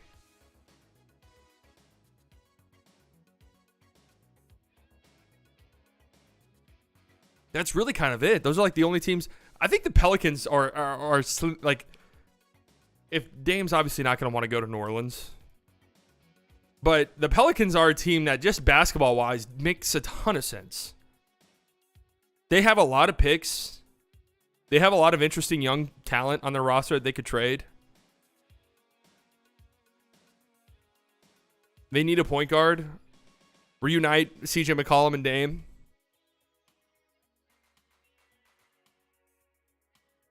Siakam needs to be a Hawk and Capella to the Mavericks.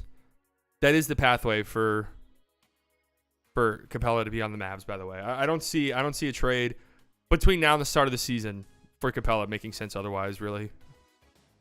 Trade deadline, that's a different story.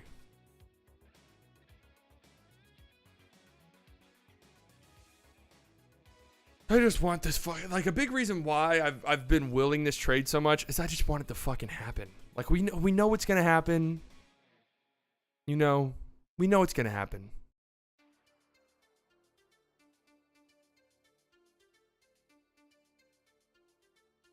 Heat might win because a true point guard and shooting guard, they need pieces. So the rumors last night about Dame were a lie. I don't think so. I think we are close. And I think that this is also an indication that we're close. Like, this is why around Monday I said I think a trade's happening this week. Because there was enough rumblings and enough reports that sounded like, oh, this sounds like Portland is saying stuff. This sounds like Portland is telling reporters to say stuff to sort of strengthen their position. Like, negotiations are heating up. And I think this is the case here too. Like, a trade's not imminent. Would you rather have Cat or Ayton? Definitely Ayton.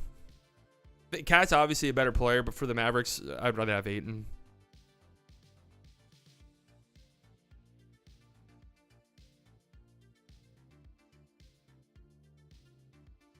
I mean, who knows, man? Maybe the Mavs can jump in on this. Like, maybe the Mavs can jump in on this. They reportedly were kind of interested in Ayton. ESPN fantasy notification. Let's see which player of mine got hurt this time. Who is it? Who's injured? No one, thank God.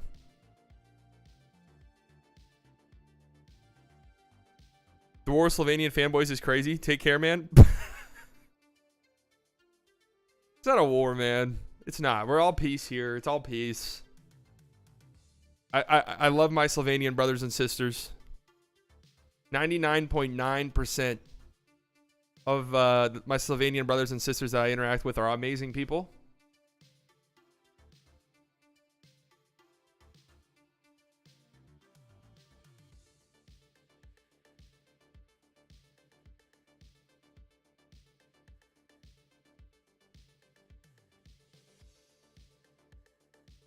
Amazing people.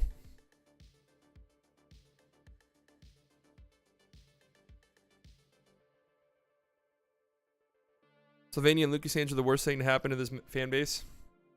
I wouldn't say that. This is par for the course. Whenever you have a superstar on your team, there are superstar fans who are there for the superstar and who care more about what's best for the superstar than the team, and that's just the reality. It doesn't bother me.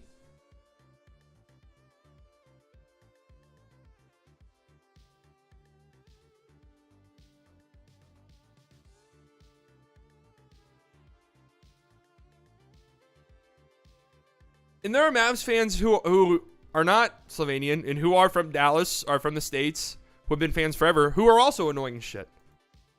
I mean, people think I'm annoying as shit. So it is what it is. I don't really.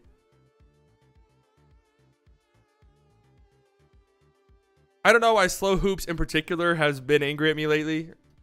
We used to be friendly. We used to be friends. He shared my videos, I think. I could be mistaken, but I'm pretty sure it was him. Shared my videos like on Reddit from time to time and would hit me up and be like, hey, nice video.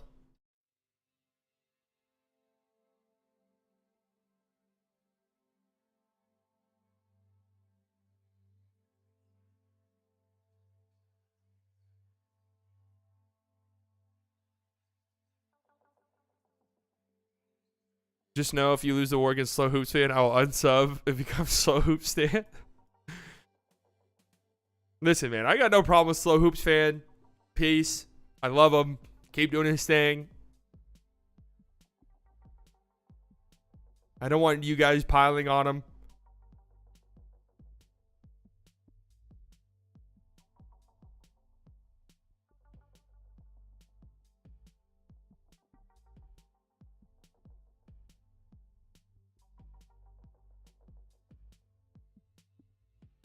You say how you're harder than Luka than the others.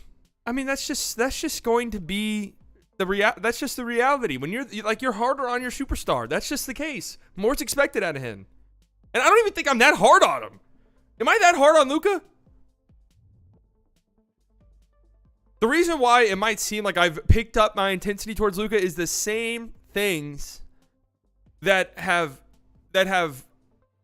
annoyed me about Luka. They haven't gone away. And they're things that he can fix. That's just kind of it.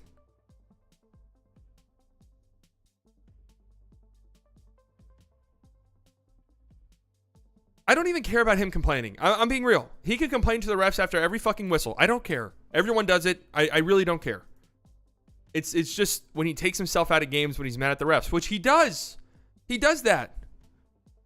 He did it against Canada in the World Cup. I witnessed it. I watched it.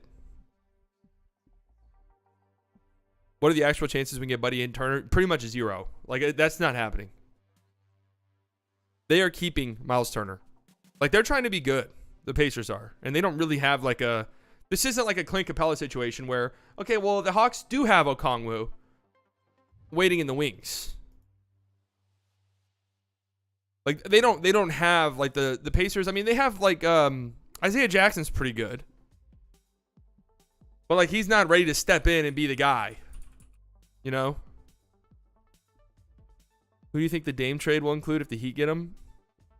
I'm assuming Jovic, Hawkes, Hero will probably go somewhere. I don't know where.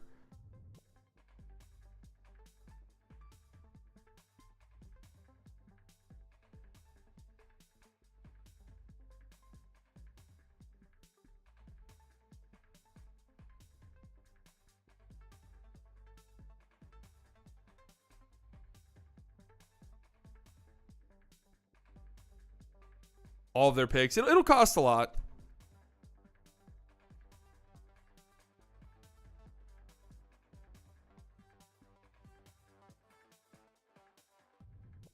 What is this? What is going on in Saudi Arabia?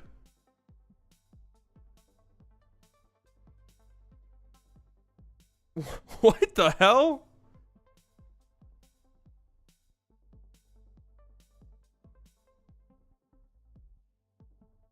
I don't know if the Raptors will ever rebuild. That's a great question. They need to desperately bad.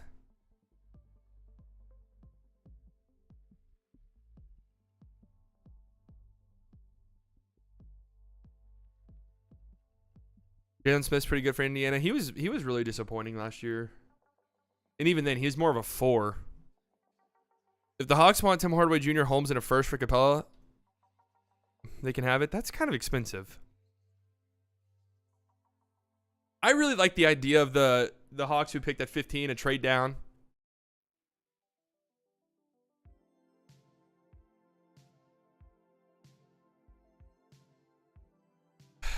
Do the Rangers make the playoffs? Am I emotionally ready for the last 10 Ranger games? I don't think I can watch. I don't think I can watch the series against the Mariners. The Red Sox game they played, when was that? Wednesday? I watched it during the day.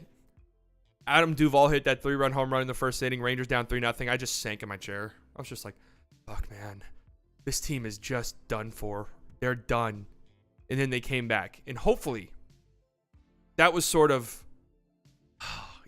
breaking through the seal. Just, all right, we're good. We got this. We got it. We're ready. The monkey's off our back. Let's go for it. I can relate. Softball last night, we've been struggling this season. Our roster is stacked. We have a former professional baseball player on our team. But we haven't picked it up. And no, it's not me. It's not me. And we were 1-3. We just haven't done it. We were down 9-2. And then we end up going on to win. You see? And now the world is our oyster. That's what the Rangers need.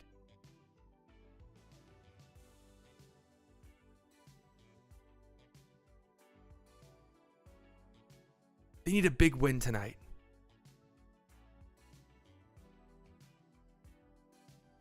Guys, it appears I have lied to you. I don't believe a Damian Lillard trade is happening during this stream. I will be changing the title of the stream to Damian Lillard did not get traded during the stream.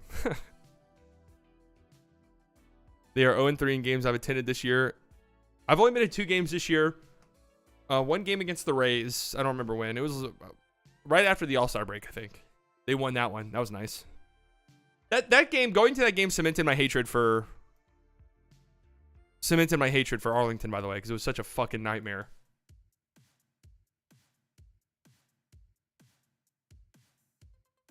I've always disliked Arlington, but that one really pushed it over the edge. And then I went to the Labor Day game against the Astros, which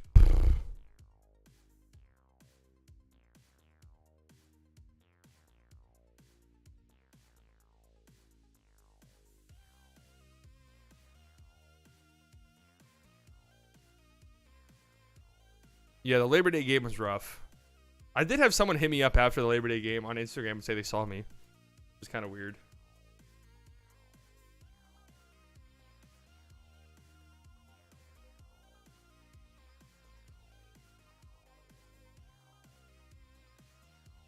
There's no updates on the Dame situation. But this has got to be the most annoying trade thing I can remember.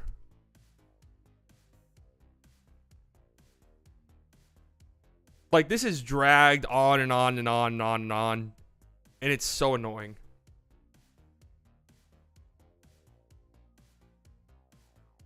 Because at least with the KD stuff, it was like, hey, we're not trading KD. Like, I'm sorry. It's not happening. And then they ended up doing it at the deadline. But at least the Nets in the offseason are like, we're not trading him.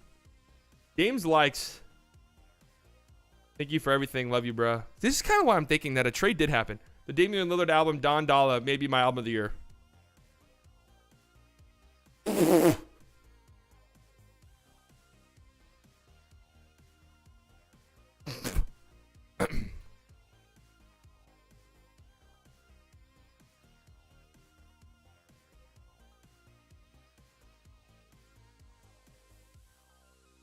Portland loves you forever.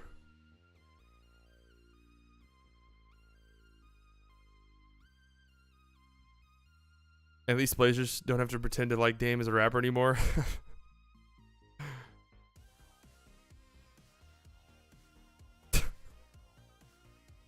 Hey, I went to a 7-Eleven to get a Slurpee. I had to do some burpees.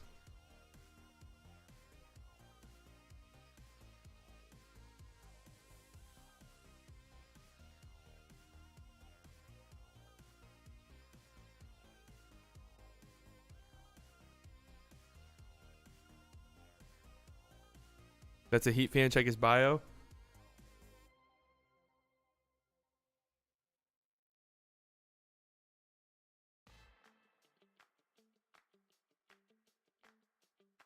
All I see is Ice Spice. You want to know something hilarious? Playing a 2K.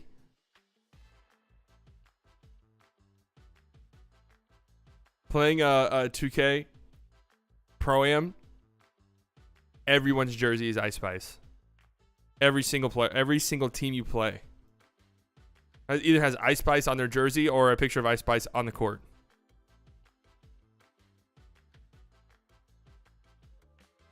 Is Ice Spice bigger than Michael Jackson ever was?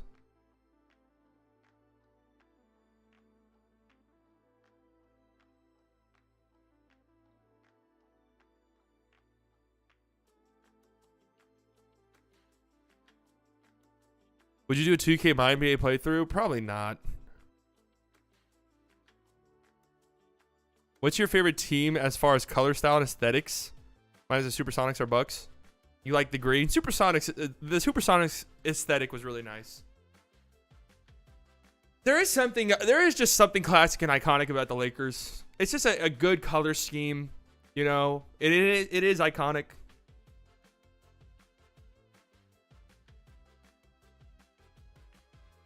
Twitter notification. Twitter notification.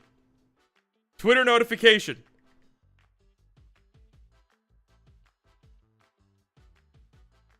Adrian Wojnarowski. Woj, I've had it up to here with you.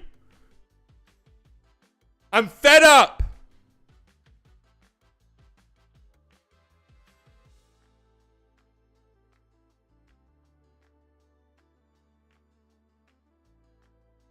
On NBA Today to discuss Portland's intensifying trade talks.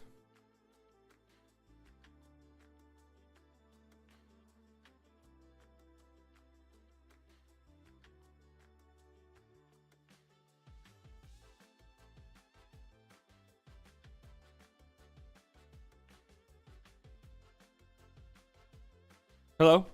Can I speak to Mr. ESPN, please? Mr. ESPN? Well, can you put me through to somebody who I can speak to then? Thank you.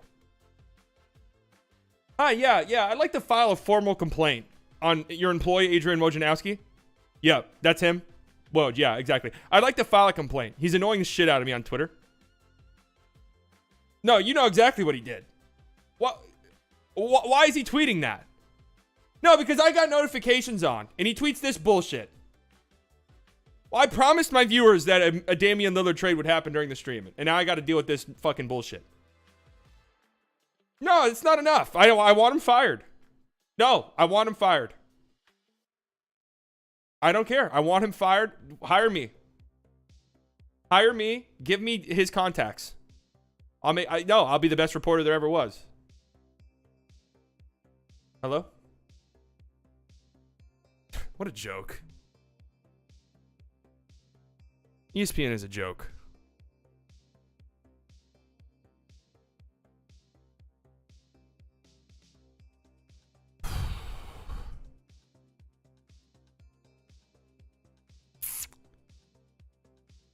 I'm thinking about doing it.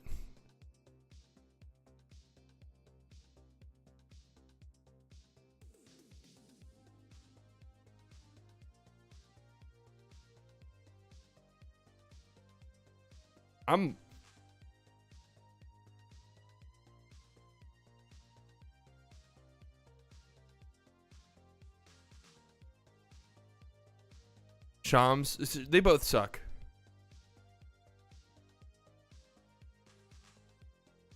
Imagine if we traded Kyrie for Dame. That would be insane.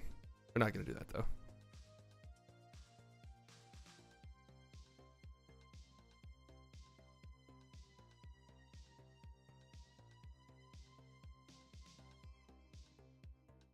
The NBA learns one thing from the recent FIBA tournament. I hope it's that they should show the team huddles during timeouts. They're not going to do that.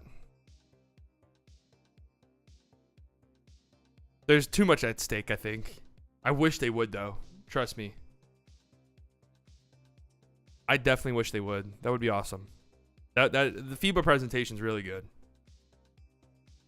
I just think it's like the teams wouldn't want their coaches screaming at their players out in the open. It does happen.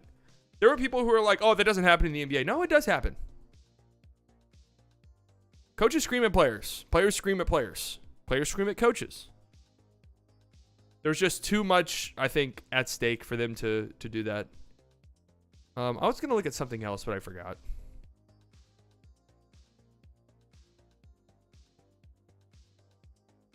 You'd have scouts in the front row watching the broadcast on their iPad? True, you would. Hey, they just said they're running a horn set.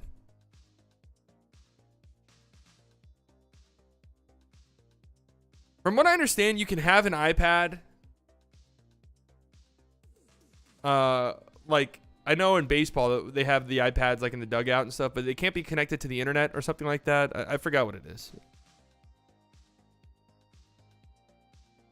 Yeah, people were like, oh, the coaches would never scream at NBA players. And it was a video of the Australian coach just shitting all over Josh Giddey.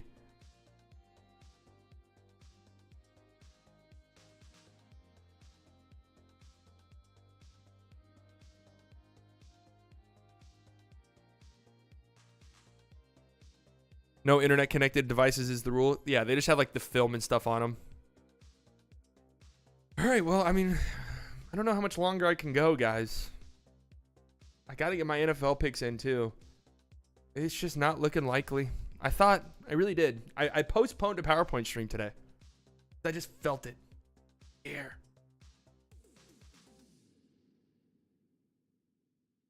Did you guys see the clips from the Andre Iguodala interview on the JJ Redick podcast? It was pretty funny. They were talking about Jordan Poole.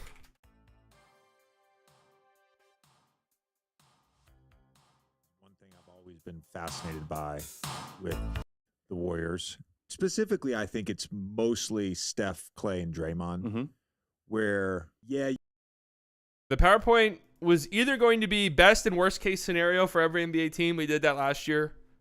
Or hot takes for every NBA team. Probably best and worst case scenario. Hot takes are actually hard.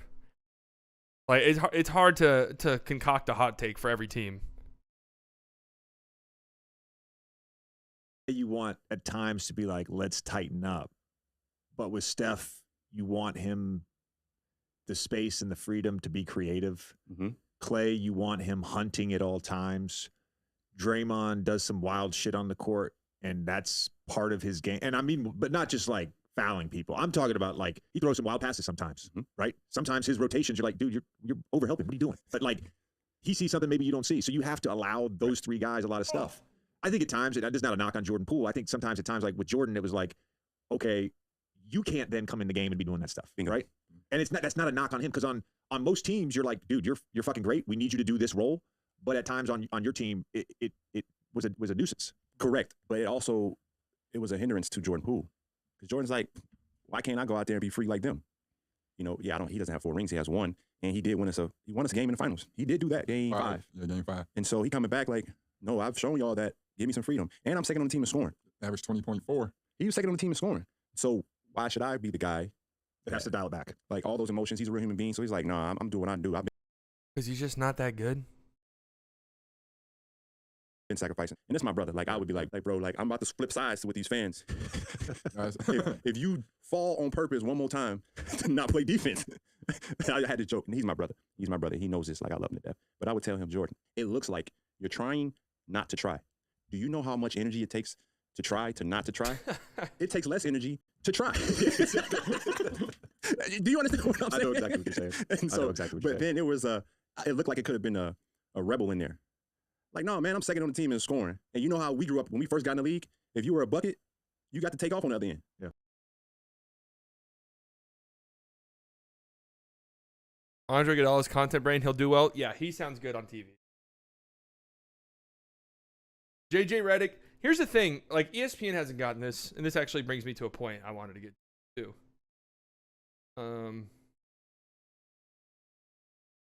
This fucking doofus. Stephen A. always says, just wait. Something bad always happens. No, don't start that. This is a major, major blow for Dallas. And like Stephen A. always says, just wait. Something bad always happens. No, don't start that. Bart Scott. Bart Scott. I don't even know who the fuck Bart Scott is. ESPN seems to have it in their brain. If you played in the NFL/NBA at any point in time, hey, come on the show. You're welcome. Like, you're welcome to join. You're welcome to be one of the 14 analysts we have on our set at any given time. Like, you want to be one of the 26 people we have sitting around the desk for our hourly talk shows? Hey, did you play in the NFL? All right, cool. No, we don't need to hear you.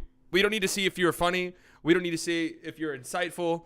We don't need to see if you have any intelligence whatsoever or if you are entertaining to watch. We don't care. Just come on. Trayvon Diggs tore his ACL. Don't start Let me that. tell you. No. First of all, I wouldn't do that right now. In all seriousness, RC, Yeah. This is a season-ending injury, so I'm certainly not going to joke about that with Trayvon Diggs. I got a lot of. This is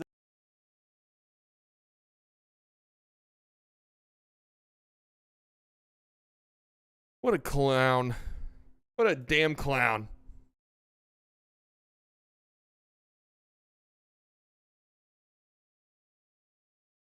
Micah Parsons?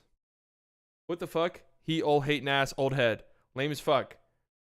This is why I really don't like talking to dudes in the media. As a former player, you are lame as fuck, bro.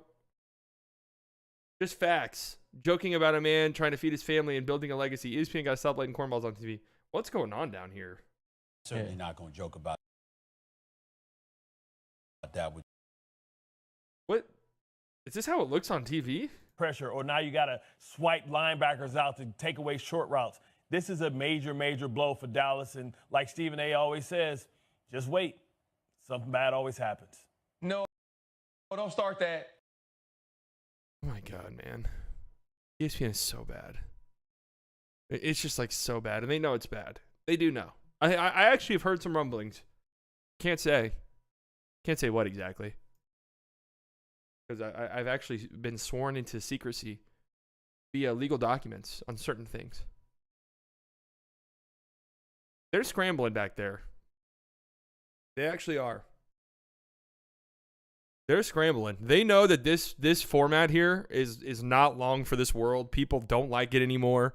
The ratings are not very good. They're scrambling to figure out how they get to the next stage. It's from those YouTube channels that post the clips early so they don't get striked. Oh, okay.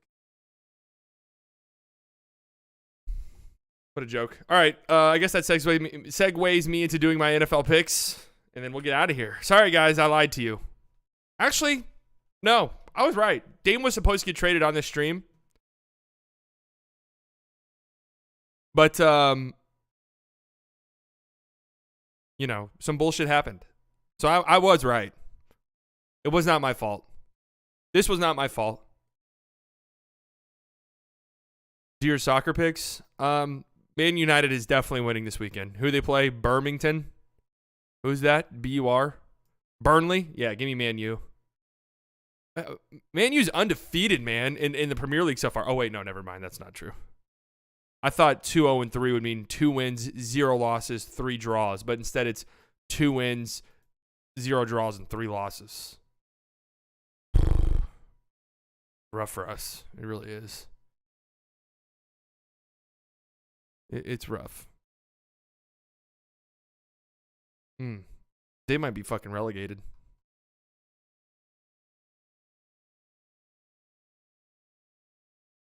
Who's winning between Real Madrid and Atletico? Real. I'm going to go Japan to win this women's international friendly tonight. Lock that in.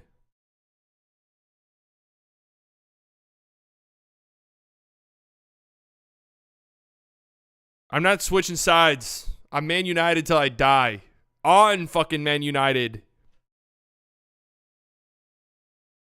Pigskin pick'em.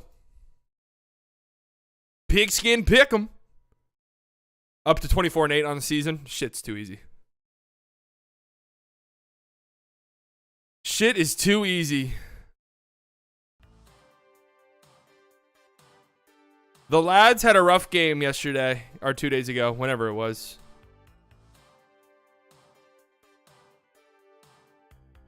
Do you see NBA expanding into an international sport, adding a Mexican team, a UK team, and a German team? No. Maybe a Mexican team at some point.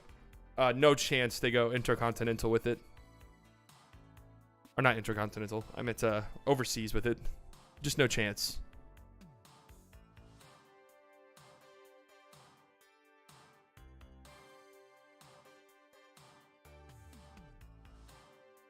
(24-8).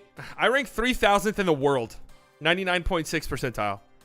Like, at a certain point, the respect needs to be, the apologies need to be louder than the disrespect was. Because it was loud. Let's get into it. I already picked the 49ers. I do not like NASCAR. Well, I can't say I don't like NASCAR. I just don't watch it. Pick the 49ers to beat the Giants. Easy win. Easy pickings. That game sucked. That game really made me think I was right about my NFL hatred last year. Let's get into it. Who will win this matchup? The Titans or the Browns? God. Tana will throw an interception versus Deshaun Watson. Man. Let me tell you something. I won't be watching.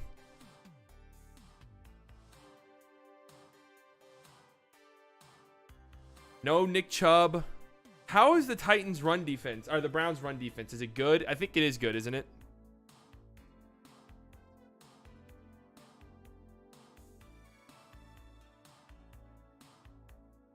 Here comes the mass exodus of viewers after we start talking about the NFL.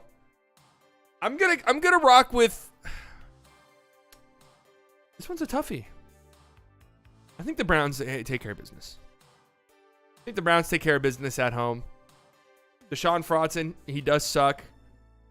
But it's not like Tana will throw an interception's been very good. Either. And if they can't get Derrick Henry going on the ground, it feels like a Browns win. Falcons or Lions? Heartbreaker last week for the Lions. Falcons 2-0. Who would have suspected that? Bijan looks like the truth. Oh, Bijan versus Gibbs. That's pretty fun.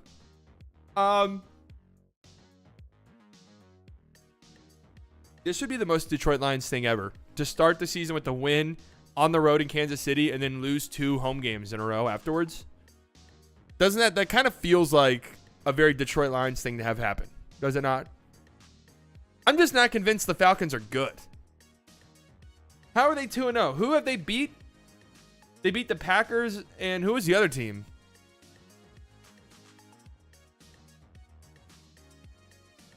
Who did the Falcons beat in week 1?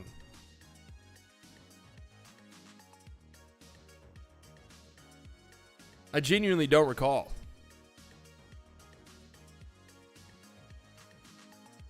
I got the Lions. The Falcons kind of reek, but they're 2-0. If you drafted Kyle Pitts in fantasy. Oh, the Panthers. Okay, so that doesn't really count as a win. They're like 1-0-0-1. Like, they should have another column. Like, yeah, they did win a game, but it was against the Panthers, though. So it counts as like half a win.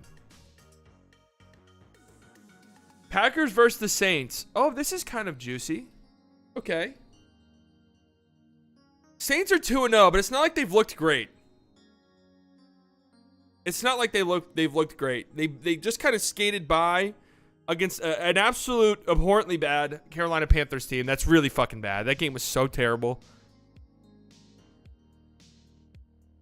The game was terrible, folks. I'm going to go Packers. At home, coming off of a loss. I just think they're a better team. Jordan Love's dominance continues. Is this their first home game? Broncos and Dolphins. Everyone's picking the Dolphins.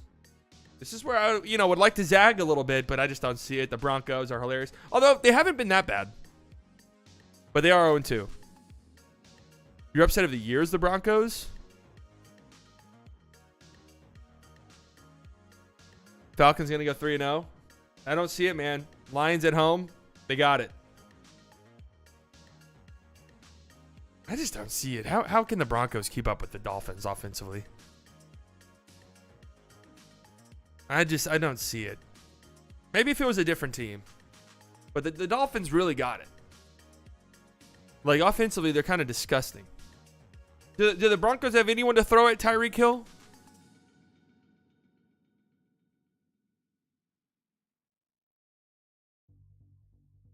I think the Broncos dropped 0-3.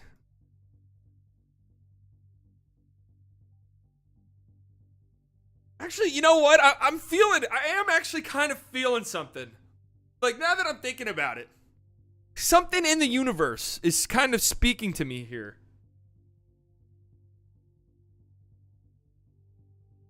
So something in the vibes realm is saying, hey, the Broncos are going to win. It's the uncrustable you're feeling from earlier? That could be true. I don't think I thought it. I don't think I thought it as long as it says to on the box.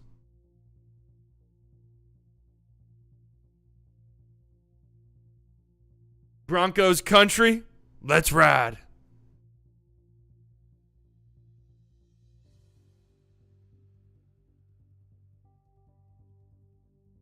I think the Chargers win this week. I do. They're 0-2. The battle of the toilets here. Chargers versus the Vikings. Both these teams are hilarious for several different reasons. Just think the Chargers kind of finally take care of business. Yeah. I just think they come in and win. A shootout for sure. Hopefully for fantasy. I got Herbert and Justin Jefferson. So let's have a shootout. A classic shootout. I think the Chargers take one on the road. Jets and Patriots. How have 41% of people picked the Jets? Have you guys seen it?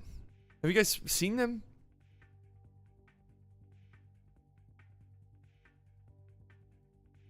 Just now got here. What's the too long didn't read of Mavs rumors?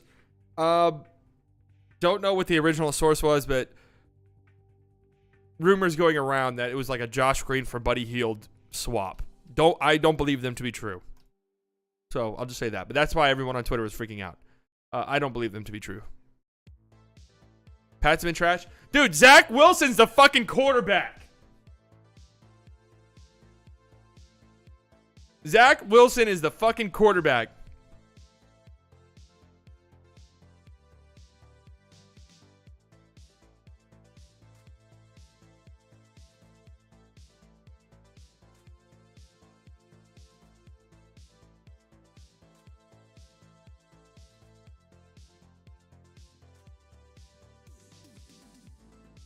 Like, I'm sorry. It's the Pats. Commandos versus the Bills.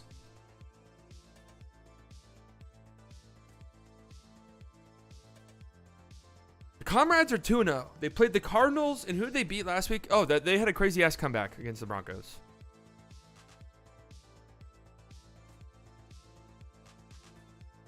The Bills took care of business last week. I just can't imagine them losing to Washington.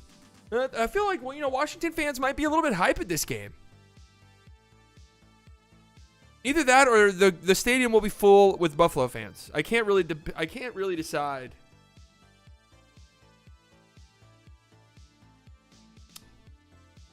Can't really decide, but the vibes are leaning Bills. Just the vibes are leaning Bills. Texans at Jaguars. I'm actually feeling something in the vibes verse here.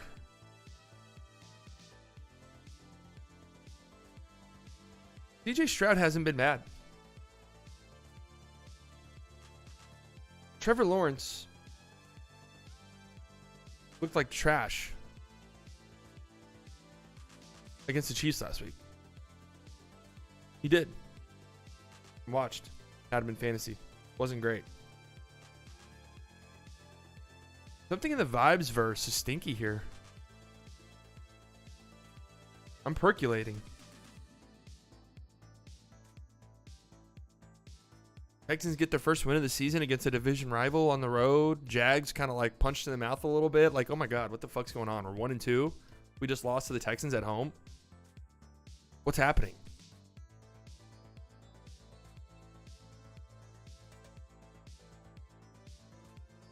Let me come back to it. Let me do a little bit more vibe searching, and then we'll return. Colts and Ravens. The Ravens have looked really good. No Anthony Richardson. Who's their backup? Gardner Minshew. Something in the vibes universe here. Also speaking to me, but I'm going Ravens. Seahawks and Panthers. Nothing in the vibes universe here whatsoever. Seahawks. The Panthers absolutely reek. I can't believe I had to sit through that game on Monday night. Just horrible. The reason why I watched most of it, I needed Chris Olave to have a miracle performance, and he did not. He played well, but it was not the miracle I needed. Chiefs and Bears. Cowboys and Cardinals. It's going to be a slaughter yet again for our boys in blue.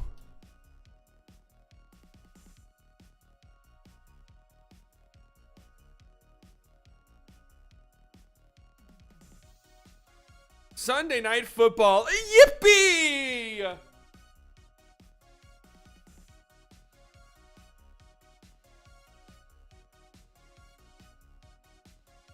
Pickett versus Garoppolo. Woohoo!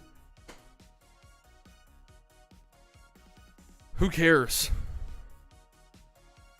Just gonna be straight up, upfront, transparent, and honest. I have not watched a single second of Las Vegas Raiders football this year. Don't know anything about them as a team other than Jimmy Garoppolo is there. Know absolutely nothing about them. Steelers, their offense absolutely reeks. Their defense is tremendous. I don't know.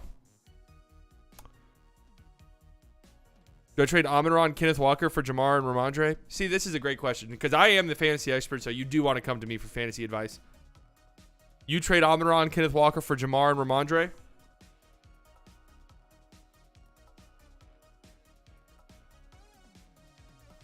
I would do that. Doesn't Amon-Ra have turf toe?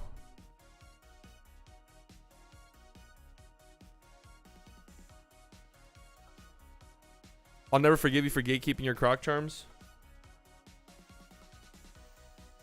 Here are my Croc charms. Here's my left foot. You guys see that? Right? Got a chain, little barbed wire chain. Who puts a chain on a Croc, right? You've never seen some shit like it in your life.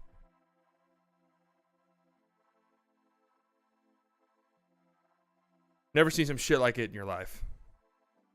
Little chrome heart. This one is about $13,000.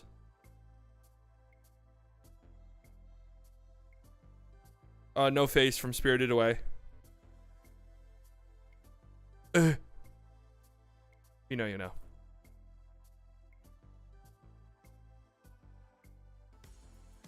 Here's my other one. Again, chain on the Crocs. Never seen anything like it. Little spider here. I call him Pepito. Don't know what this is, but it looked cool. That's how I get my tattoos, by the way, too. No semblance, no meaning. Just saw it, thought it looked cool. Let's get it. Speaking of tattoos, I do have to get the Australia tattoo soon.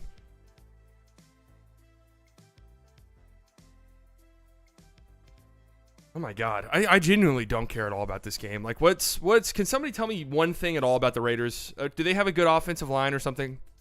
Is their offensive line good?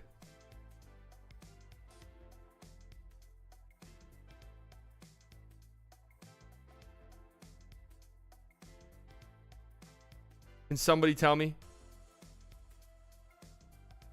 I know they have Devontae Adams, but can they block?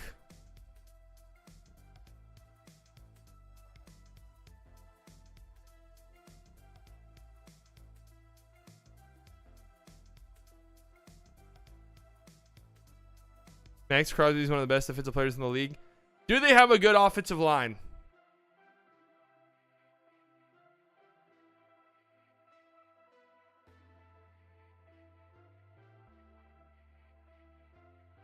No? All right, Steelers.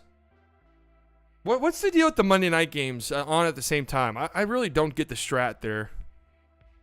Eagles and Buccaneers.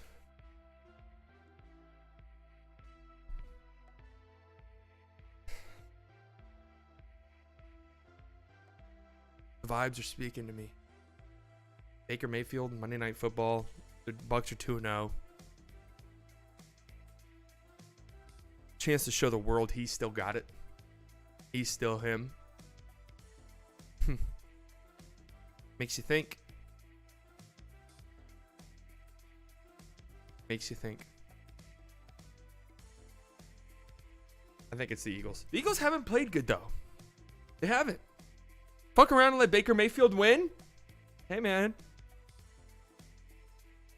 It's possible. But Eagles it is. Bengals and Rams. Oh, this one's a toughie. Is Joe Burrow playing? Like, what's going on there? What's going on with Joe Burrow? The Rams have looked pretty good, but at some point it's going to fall apart. They've got mailmen out there playing. And it's been impressive, but at some point it's going to fall apart. There's just no way. No way the Bengals go 0-3. Just no way. They're too good to go 0-3. That's just what the vibes say. It's just, it can't happen. How many total points we scored? 50. No, that seems way too high. 49. Burrow isn't playing. I still think they win. I just do. Who's their backup quarterback? AJ McLaren? Is he still playing? Damn it! I'm going with the Texans. The vibes have spoken to me. I'm going with the Texans to upset the Jags. Just something in the vibes verse is speaking to me a little bit here. That maybe this is a bit of a trap game for the Jags. Maybe they sleep a little bit. How do you sleep on a division rival? I don't know, but maybe they sleep a little bit on them.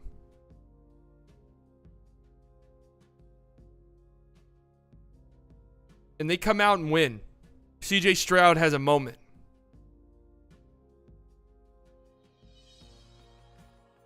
Bro, Dame just didn't get traded. Fuck you. I really thought I had the power.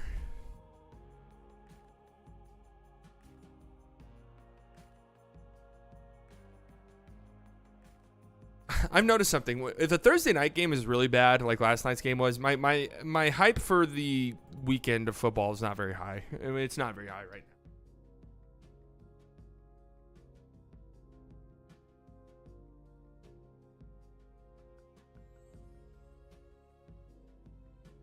How far am I behind in your gambling addiction? I do not have a gambling addiction at all. I don't know. It's been a long time since I've gambled. This is not gambling. This is picking. There's no money involved. Except I can win $92,000 in prizes. How do I get some? I'm 3,000th in the world based on how many? 99.6 percentile. Bring me my money.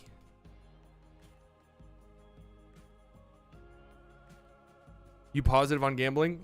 As in, like, am I positive towards it? No, I'm not. I'm negative towards gambling. I think it should be taboo. I think it maybe should be legalized, but it should not be as out in the open as it is. It should be a taboo thing like smoking cigarettes. You can do it. It's legal. Everyone's going to judge you.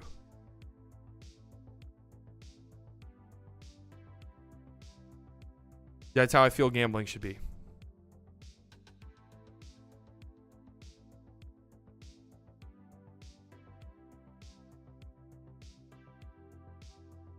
Oh, the net on money? I honestly don't know. I don't really keep track like that. I don't bet a lot of money.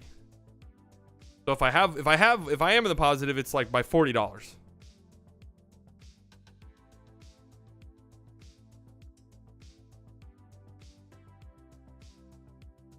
3,000 sounds really good considering how many people probably play it. Yeah, it's insanely good. I wish I knew how many people played. Can I see my exact ranks? Like, respect me.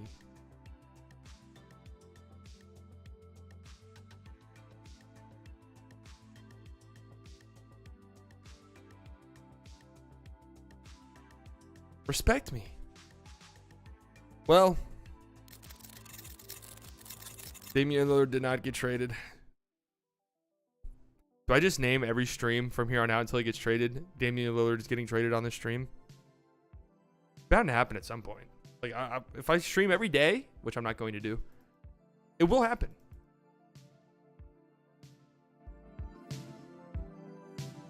If Damian Lillard does get traded,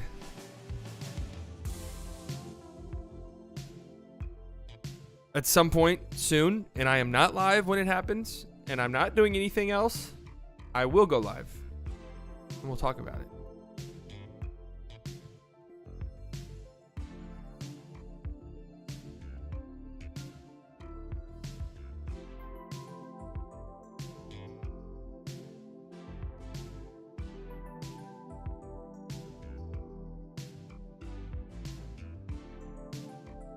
Imagine gets traded right after you end this. That would be hilarious. I would go live. Oh. You guys just need to understand the stretch I just did and how it opened up some things for me. Anyways. The weekend is here.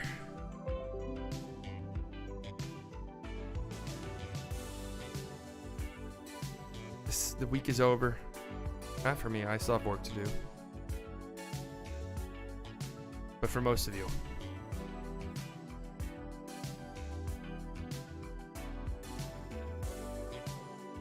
I'm waiting for this donation to pop up in the donation feed. I don't know why it takes so fucking long sometimes, but it does.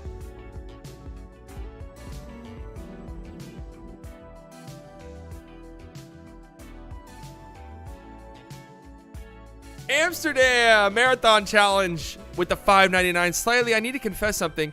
I need to say thank you to you. I've been struggling mentally since last November, and watching you helped. Wow. Thank you very much for your kind words, Amsterdam. I'm happy to hear that. That sounds insane to me, that you watching me scream and yell